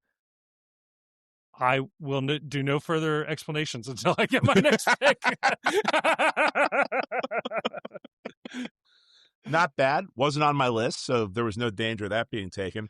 All right, up top, I've already got Gary Burbank as the second striker. I need someone that's a bruiser, someone that's a fighter, someone that will, fight their way through opportunities, hold up play, someone who just is a winner, is a champion. And who I'm taking is former WWF champion, former AEW champion. You knew him as Dean Ambrose in The Shield. You know him as Jon Moxley in AEW. Does this not count as an athlete? This is slightly controversial, Chief. I'll take it back if we want to say if that's pro wrestling. I think it's an athlete. I had the thought of a pro wrestler, and I intentionally took them off my list. All right, fair enough. Willing to concede they were. I'm not trying to be a stickler for the rules here, but I think professional wrestlers are athletes. Okay, they're out then. All right, I got to pivot here. I still got a lot of good names on my list right here. So, but like Jerry Springer, the ringmaster, doesn't count. Like he's not primarily a wrestler. Not primarily known for this. All right. So instead of having a bruiser at striker, we're going to have someone who I think is a true art. You need an artist, a goal creating artist, someone that just paints a picture for you with everything that you do, but also someone that's not afraid, doesn't take themselves too seriously, because it's got to be team first all the time. That's why my second striker, give me cartoonist Jim Borgman as my second striker. Oh, nice. I like it. Nice. Creator of I especially Zips, like comic strip. I especially like the Burbank Borgman pairing. Yeah. I think they'll work well together. That's sneaky. Yeah. Like that, two that'll play well together. So we need to get some help out on the wing backs now. So I need somebody out wide. I need someone unconventional. We've done really good at transitioning people who you wouldn't otherwise think would make a good wing back into a wing back. So you got to think outside the box here a little bit. We've thought outside the box consistently with wingbacks. That's why out on the wing, I would like Carmen Electra out on the wing. Wow. I like it. That was my next pick. Ah, got it. Where'd you put Carmen Electra? Out on the wing. She's a converted wingback. Right or left? We'll give her left. That seems right for her. Okay. Kevin? You guys are never going to guess this, but to pair with Marvin Isley, I have taken Ernie Isley, the other half of the Isley brothers. I need my strike partners to be on the same wavelength, and I can't think of a better duo that I want just ahead of Bootsy Collins making this offense sing. So there you go. That's love that. Ernie Isley. Grayson, get back to the drawing board. Carmen Electra off. Yeah, back to the drawing board. I was really building this team around Carmen Electra. Okay, so I'm gonna go. I'm gonna push that decision off for a little bit. So as one of my strikers, I'm going with somebody who's kind of a swashbuckler, somebody who's got some movement, somebody who can zig and zag, get into tight spaces, can kind of be deceptive with their movement. I'm going with Zorro himself, Tyrone Power. Wow. Love that. All right. A little dated, but sure. And then at attacking midfielder, I'm going with a true, creative, unpredictable person who is just, I think, unparalleled with their movement. Eric Nally, FC Cincinnati superfan and lead singer and frontman of the band Foxy Shazam. Wow, nice. I actually was debating if you can just pick Foxy Shazam as a unit to be one player on this list. Well, you can't anymore. No, I can't. The best player's out. No, it's fair enough. Kevin? I was also doing that. I need a ruling on this one. And just take it, and we'll let you know. Okay. I was attempting to place opposite my right winger in JD Vance. I need somebody on the left. And I was going to ask for a ruling on Point Pleasant, Ohio being Cincinnati and take Ulysses S. Grant as a Cincinnatian. I'll allow it because he also lived, if you don't have to go pretty far. I think it's pretty close. Claremont County. There's like a childhood home of his that is near of New Richmond. Yeah. I would I'll allow it. Okay. I'll allow it. Okay. So I will take Ulysses S. Grant as my left wing back. We're gonna fuzz whether or not he's inverted or not, but I will take the Butcher at left wing back for my team here. All right. So right wing back, I need someone who. Part of the problem with FC this year was that we didn't have a right wing back for most of the year that was adventurous moving forward, that was willing to take risks and venture out into space. And so therefore for the right wing back, I'm taking Neil Armstrong. I also had him as a potential left wing back if Grant wasn't going to be allowed. And I understand this is also a little controversial, but yeah, my thought was I need a left winger. Yeah. I want somebody who's good in space. Who is better in space than the first man to walk on the moon? Than freaking Neil Armstrong. Come on. Yeah. No. You call Thomas Mueller the space investigator? Neil Armstrong was the original space investigator. I ain't seen Mueller's footprints on the moon. Thank you. Great all pick. Right. Great pick. All right, so I got my wing backs all set. I've got my strikers and my midfielders. I just need a center back and I need a goalkeeper. So let's go to the back. I need someone someone in goal who is just a pillar, someone who is respected, someone who I I need someone to be the king of this defense. I need someone to be in charge of this defense. That's why I'm going goalkeeper Ted Gregory, the Ribs King, founder of Montgomery Inn. Great choice. Great choice. Kevin, back to you. Yeah. I have my 2 midfield positions here that need a little help, and I need somebody who can do the entertainment that I have on defense, but I need somebody who is able to contribute as well to the music that I have in the attack. I need a all-rounder, a five-tool player. Give me Doris Day in the Pavel Buka role on the midfield. I can tell by Grayson's reaction that was also on his list too. I am now very happy. Yep. So okay. Doris Day is taking up my midfield there. Okay, Grayson. So I got 2 picks here. I'm ready to finish.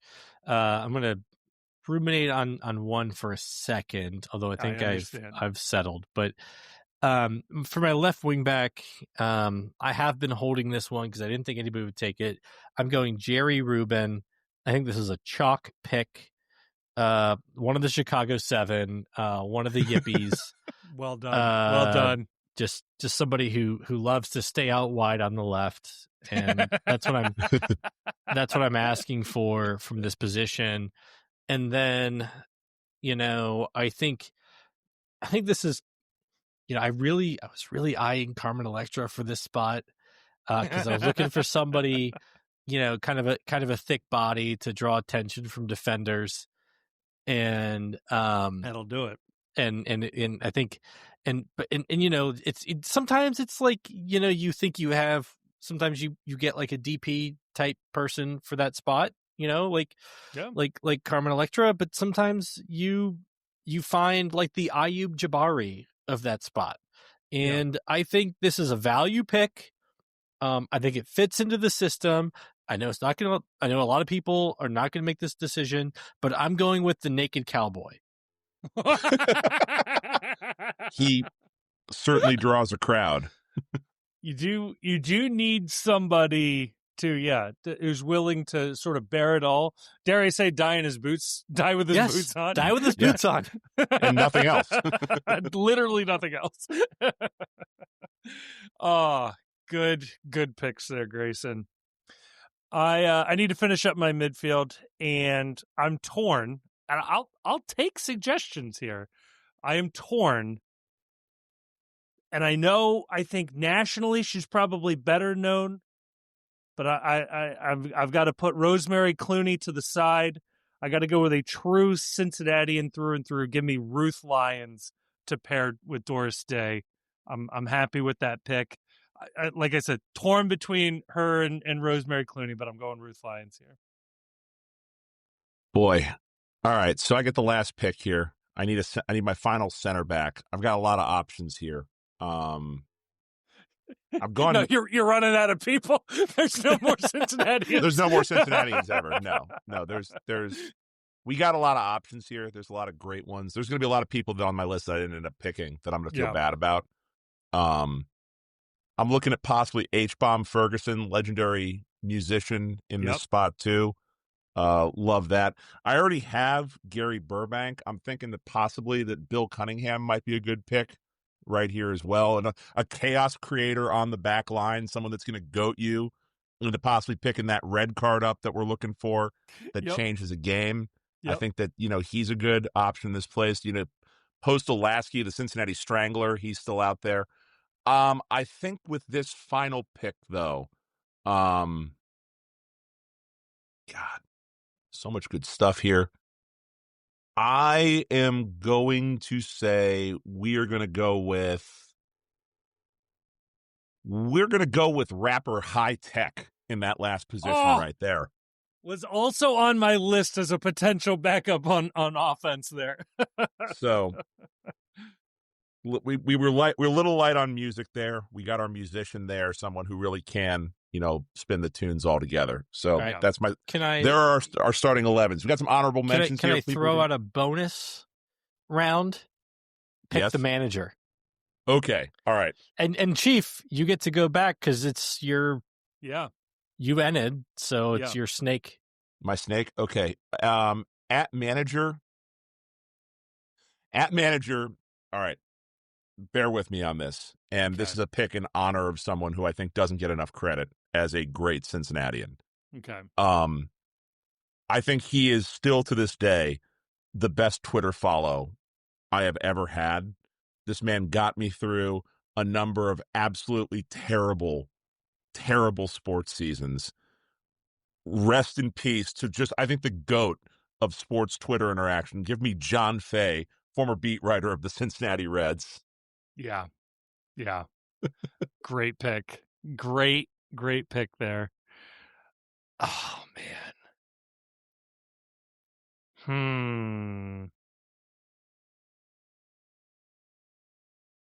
Look, I didn't want to do this, okay?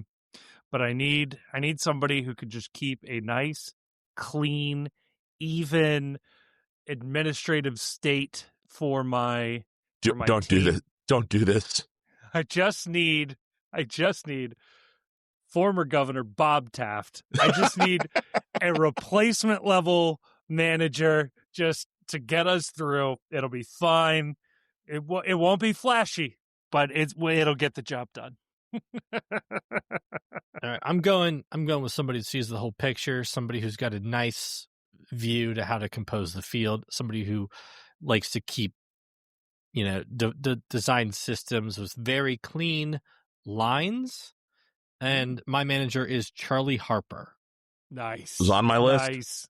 Was on my list. Has the vision. I like that.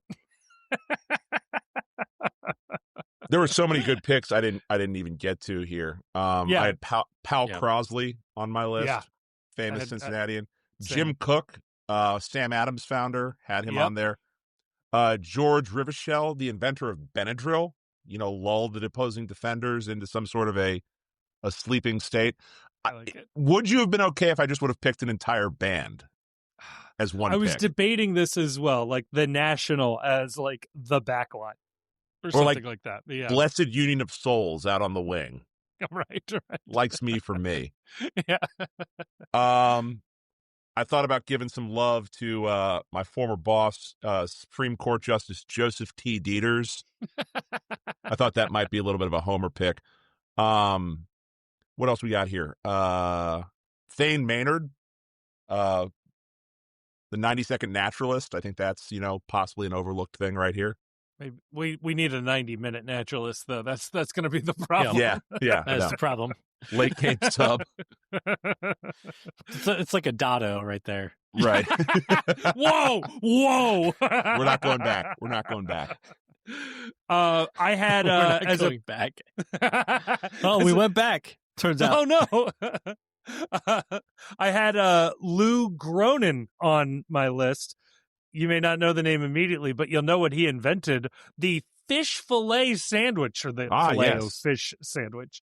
Also, potentially, if I had to pair iShowSpeed with another YouTuber, I was going to go with Markiplier. I think that's how you pronounce his name. Anyway, a very popular YouTuber out there, also from Cincinnati, Ohio. So, good. Grayson, so, Chief, any honorable mentions, others? Grayson?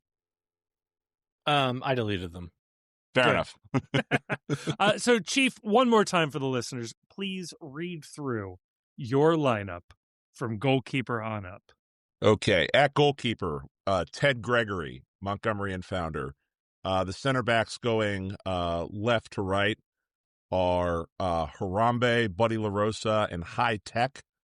Midfielders on the box-to-box midfielder, the 6, we've got the 8, we've got Jerry Springer. On the 6, Henry Heimlich. The number 10 is Charles Manson. My 2 wingbacks are Carmen Electra and first man to walk on the moon, Neil Armstrong. And at striker, radio personality Gary Burbank and cartoonist Jim Borgman. I like this lineup. And manager John Fay. Manager John Fay, former beat writer, Cincinnati Reds. I love it. Second pick here, so I'll go second. In goal, I have Steven Spielberg. My back line, left to right, is Cat Williams, Roy Rogers, and I Show Speed. On the left wing, I've got Ulysses S. Grant, the Butcher. On the right wing, I've got J.D. Vance. For my defensive midfielder, I've got Ruth Lyons holding things down with Doris Day as my box-to-box midfielder. Bootsy Collins is the number 10 in this setup with the Isley brothers up top of Ernie and Marvin Isley as my strike partners. And your manager was Bob Taft. My manager is former Governor Bob Taft. And so my team is goalkeeper William Howard Taft. I have left wing back Jerry Rubin. Center backs are Albert Sabin, Bernard Kroger, and George Remus. Right wing back Larry Flint.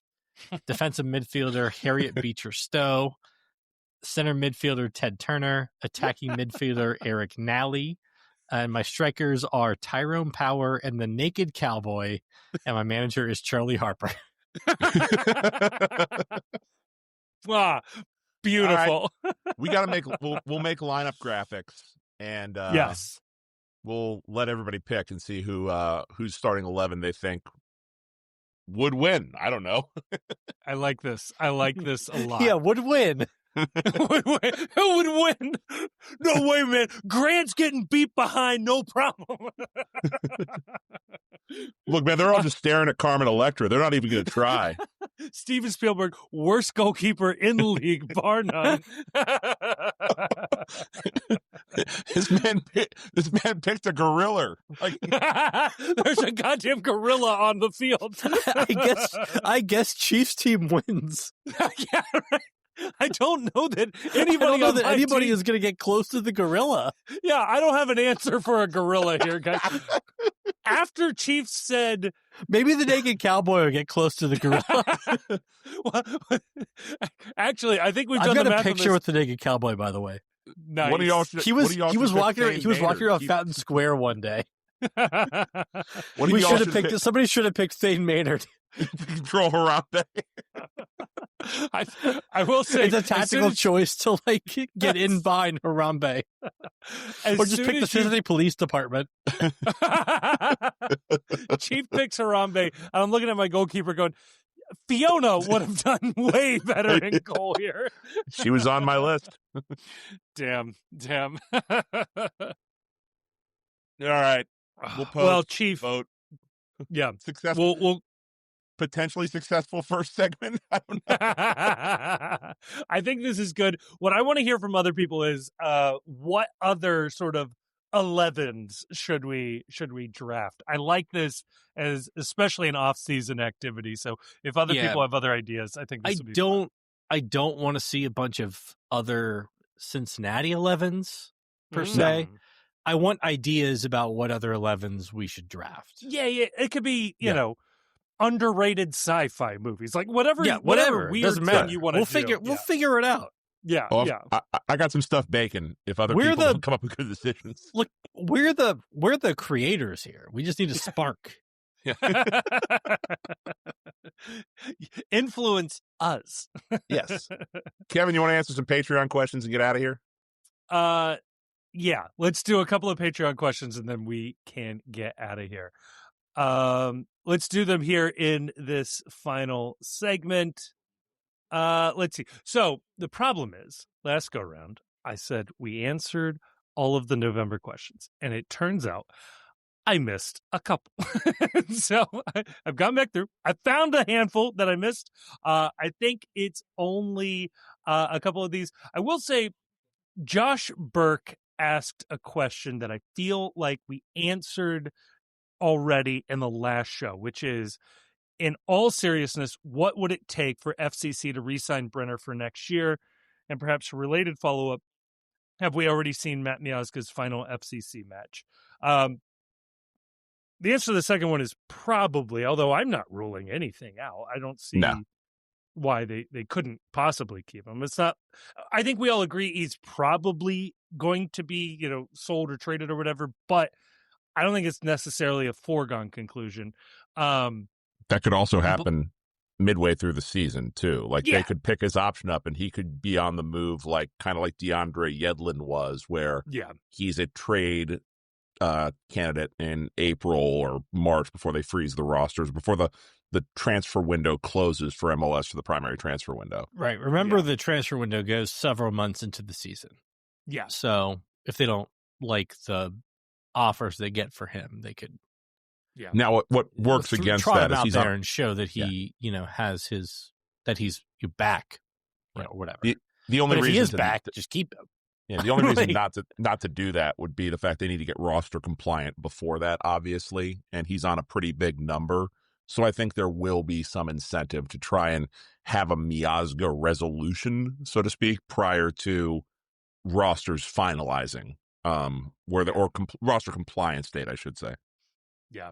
But on the Brenner question, I would say go back to the last episode where we did the sort of roster reactions. In that, I think Chief and Grayson laid out very well the sort of scenario that would keep Brenner in Cincinnati. Still up in the air. He's technically on loan to the end of December, so you're not going to hear anything, necessarily until at least then. We'll see what happens. Maybe Brenner gets loaned out somewhere else in Europe, which is what I would expect, or maybe there is some wiggle room or something to negotiate Udinese down on. So, to be determined. Now, Ann Sattler asked, what would be your soccer betrayal list similar to the Kanye betrayal trend? I did this on my TikTok and had the Eastern Conference Finals in 2023 game on the list, and I ended up with a Crew fan trolling me in the comments, so winning this past weekend felt extra nice for it. It did, honestly. Looking back on the season, I think that playoff, best of 3 victory over Columbus will be the high point of the season. I do think that is a fairly high point. But the question is, what is on our soccer betrayal list? Chief, is there something that sort of betrayed you? I hate to confess that I don't know the reference with the Kanye betrayal list. Like, is this just like a list of people that have done him wrong? Yeah, it's really what it became. Yeah, so I'm also looking this up. Okay, so Ye put genetics? out. So I don't want to dead name him. Right. Ye put out a tweet that said, "I am in pain that no one person can fix," and he put out a list, the betrayal, and it's quite the list. I'll read it. Okay. It goes, yeah. Kim Kardashian, I Show Speed, Diddy, Ty Dolla $ign, Harriet Tubman, Northwest, his daughter? Yeah. Yes. Pusha, Freddie Gibson, Cuddy, Curious George, who, unless I'm mistaken, is a fictional character, Donald Trump, fair, Pete Davidson, Patrick Starr, another fair. Fictional cartoon, also fair. Two-Faced, LeBron James, fair, King Von, Playboy Carti, James Murray, and Adolf. I don't know who Adolf is, but I think I have an idea. And also fair. Unfortunately. And also fair. Yeah. I guess it depends on what you're upset at Adolf for, but yes. I question that each of these people has actually betrayed Ye. Yeah. And so I guess I forget the name of the individual who asked the question, but Anne asked this. I don't know if it makes sense to have put Columbus on the list, because I don't know if Columbus betrayed us. They just did us wrong, or beat us. Well, I think that game betrayed her, because I think that's what she's saying. She had expectations for this, and it has let her down. Yeah, or maybe I would say the world, life, the United States of America, the state of Ohio. I mean, Hamilton County. To be fair, I don't have the county seems okay. Yeah, the Ye list was, these things have caused me pain, which no one person is responsible for. So one of the things, as a soccer fan, I think that what are your tormentors who have done this to put you in this state?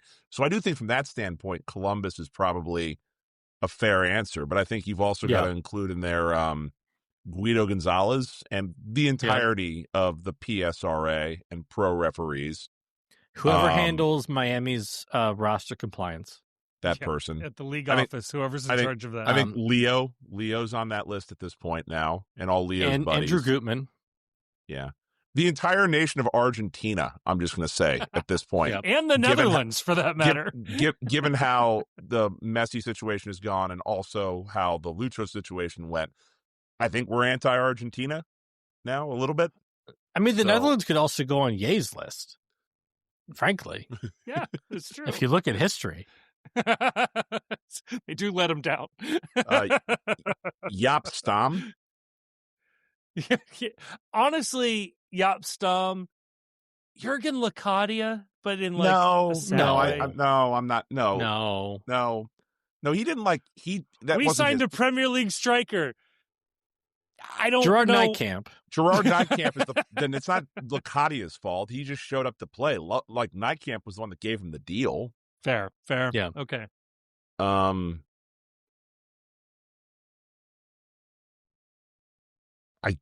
It's been a pretty charmed life for FC Cincinnati otherwise. There's no politicians that really blocked the stadium thing. I guess whoever told Pat Noonan that he could play with 3 midfielders instead of 4. that person. Whoever signed Cody Cropper. This is a deep cut. Tommy Heineman. You know who really hurt me is what's that midfielder's name? Kamahila Makocho? No. The American guy who went back to like Greece or whatever. Kyle Scott? No. He was on the team in the first year and he came and he was like it was like what do you want to know? And it's like, well, anytime the ball is near me, I do anything I can to like win it. And my only memory of him is just like watching the ball. Caleb Stanko. I think he's a great pick for this. No, I was going to say Chris Wondolowski, but not the soccer player. No, Chris Wondolowski is who you're talking about. Chris Wondolowski, yeah, the former head of PR at FC Cincinnati. Was that the guy that denied our credentials? Sure was. Yeah. That was probably the right decision on his part. I don't know that I can blame him for that. But he caused Kevin a lot of pain. He did it caused me a lot of pain because I lashed out at somebody who I had to come back to later. Like, oh, sorry. I didn't mean to say that. He caused Kevin a lot of pain and shame. Yeah, so, I mean... So the shame in having to, like, crawl on his knees back, groveling. Yeah, well, like a beggar. That's me. She's somebody I end up liking a whole lot, but whoever it was that told Alex Steck that the video she posted to introduce herself was a good idea, that person was bad. The Steckovers? The Steckovers, yeah. Again, like a deep cut, but that was not a great first introduction from someone who I otherwise really, really like and really valued their contribution to the club.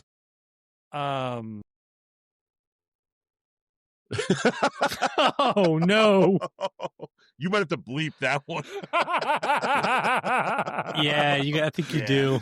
I think I do too. Yeah. Otherwise, we'll get another cease and desist. Yeah, that one. No pun intended. That one kind of stings. I don't know that we need to have that one. That was a tough betrayal. Speaking of, whoever send us the cease and desist. Yeah. Tough. Adidas Tough scenes. Adidas. I think they've done us dirty a little bit with some of the kits we've had. You know who definitely belongs in the betrayal list? You can bleep this, Kevin. Okay. Yes. Yeah. That one. That's right. Bleep that, but that one's very right. Requiring a lot of work on my part in a space that should not have required any work. So yeah, this conversation is not going to go well first if we keep blaming let's go. Let's go. Yes. Oh my God, I forgot. I still have another question in here. Okay. R. Davis asks if Walker Zimmerman finds his way onto the FCC roster. Brackets. I'm not advocating for that.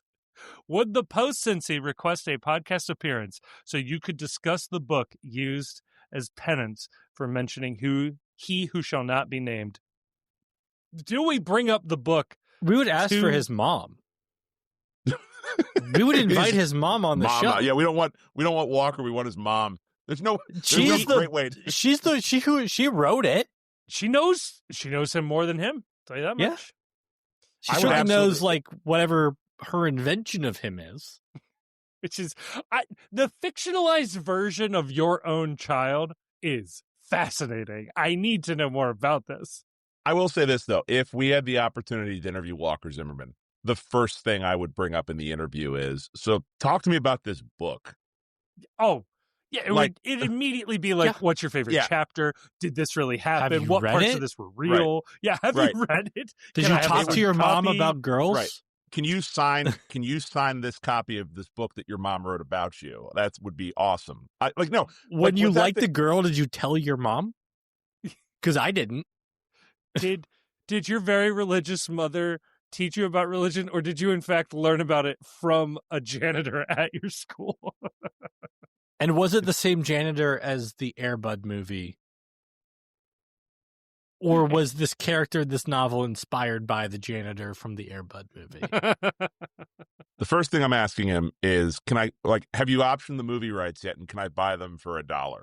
Just because I've always wanted to hold movie rights for something, and I think that would be really cool. Just to be able to say that the Post holds the movie rights to play on a soccer story.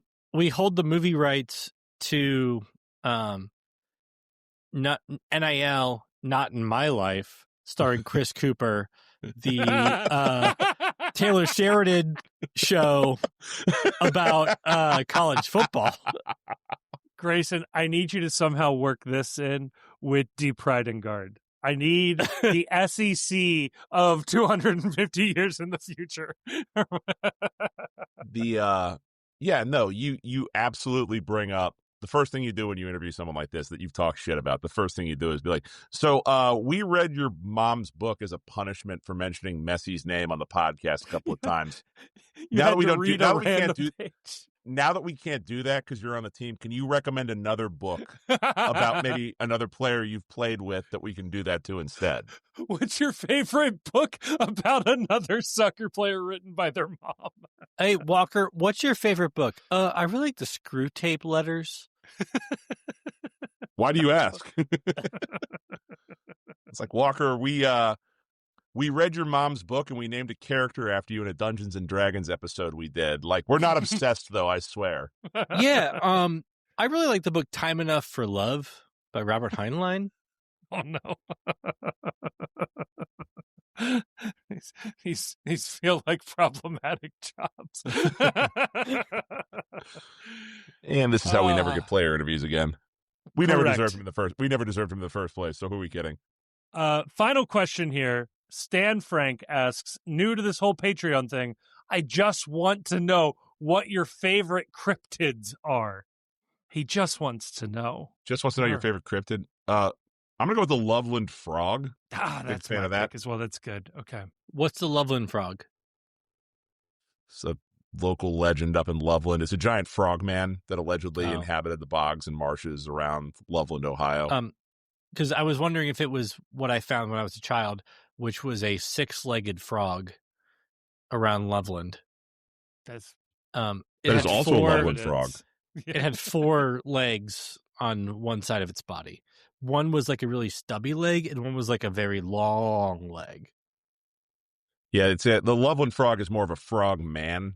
Like, think more of a probably, I'm guessing, like a bad 60s Doctor Who monster is what we're really picturing right here. Yeah, bad rubber costume. Okay, yeah. I am very partial to the skunk man. That is allegedly in the Everglades. That's always a good one. And I will say, at least in Ohio, the Mothman. It's a fun rabbit hole to go down over near like Portsmouth. That's a good one. I like that one a lot. There's like write-ups in the newspapers, a whole big story. I think there's deaths involved. Good time. Nice. It's a good time. Oh, Grayson, you got a favorite? Yeah. I mean, I don't know. I'm just like, I guess I'm easy. I just like Bigfoot. Bigfoot's I think cool. it's real. Yeah. I think it believe in happened. Bigfoot. Yeah. I think it gets into your cooler and all that stuff. Yeah.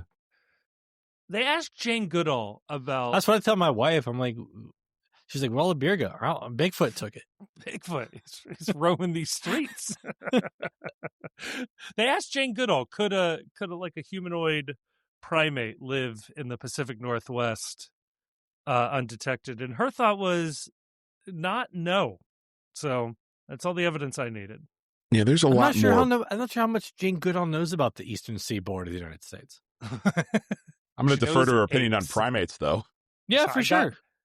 Just the idea, could a primate sort of elude us for some time? And the answer is yes. The fact that she didn't say no leads me to conclude maybe she knows more than she's letting on. That's what I'm saying. Jane Goodall should have been the first person to say, not at all, you're a moron. Please don't bring this up to me.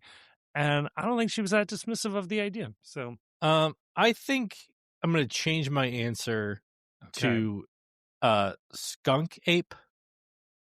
Ooh. A cousin of Bigfoot down in Florida. And I think the reason that we haven't found him is that he's hiding in plain sight because he's Ron DeSantis. I was about to say that, like, there's a lot of places in Florida where if a cryptid just lived in a modular dwelling unit somewhere, that you just wouldn't find him for a really long time. Imagine like Ron DeSantis before he shaved his body of his ape hair. Okay, yep, I've got that. Pretty compelling evidence, right? Skunk ape would be short, which does match what I'm imagining here. So yes. Squat, yes. Yeah. Shout out to the Jersey Devil, too. Got a whole sports team named after him. Yeah, that's good. We need more cryptids. I guess you got the Seattle Kraken. Kraken's a good one. Yeah. Mm-hmm. And like, no, did they name the Utah hockey team the Yeti? Or did they name something else? Mammoth. I don't believe those are real either, so I might as well be a cryptid. I'm a mammoth denier. Yeah. Have you seen one? I will say that is one of my favorite good for a news story every year is Russian scientists ready to clone woolly mammoth. Do it. I feel like I've read that every year for the last 20 years. Do it. Yeah, do it. Please, they didn't even do it in Jurassic Park. That's great evidence that they didn't exist. So, not to really, it's cryptid related. No, it's cryptid related, but like apparently on the betting markets, it's up to 76% chance that the UFO files are declassified before the end of this year. What I don't know how you would possibly verify that. We're like, what's the payout? Like, if one file gets declassified, do you win?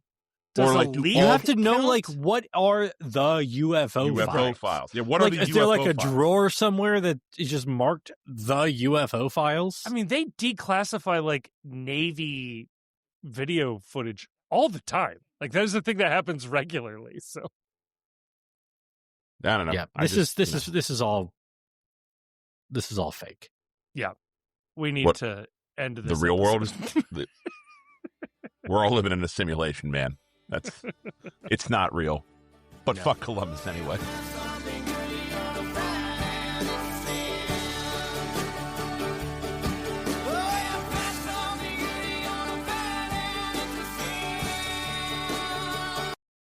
The Cincy Postcast is a production of The Post Cincy. You can check us out online at thepostcincy.com. You can also follow us on Twitter and Blue Sky, Facebook, and Instagram. Twitter and Blue Sky, though, you'll find we're a little more active than the other places. We're also on YouTube, where you can listen to this episode if you aren't listening to it already. We are also putting up video content semi-regularly, including the Away Days series. We want to give a huge thank you to Jim Trace and the Makers for providing the music for this episode. They're a lovely band, and you can find more information out about them in the description of this episode. And if you happen to enjoy what you just heard, can I please ask that you like us, that you rate us on whatever app you're listening to, and maybe more importantly than all of that, share this episode with a friend. When it comes up at work, you're talking about FC Cincinnati, I say, hey, I listened to an FC Cincinnati podcast. I think you guys will like it. It would really, really help us out. Nothing helps a podcast travel more than a good recommendation from a friend, family member. That would be awesome. When it comes to the sorting algorithms that control our lives, a 5-star review would be much appreciated. Also, leaving a sort of written review weirdly does more than that. That's how the algorithms work. So maybe say a nice or a mean thing, whatever, just as long as you give us 5 stars, that'll really, really, really help us out. And if you are looking for more MLS content, check out our other podcast, The World's Gam. Again, a link will be in the description of this episode. That is where we touch on league-wide storylines and news, and we talk about other games and a couple other teams in there as well. I think you will enjoy it if you are just dipping your toes into Major League Soccer. A huge thank you to all of our sponsors. A even bigger thank you to all of our patrons over at Patreon. But maybe most importantly, thank you for listening to this episode.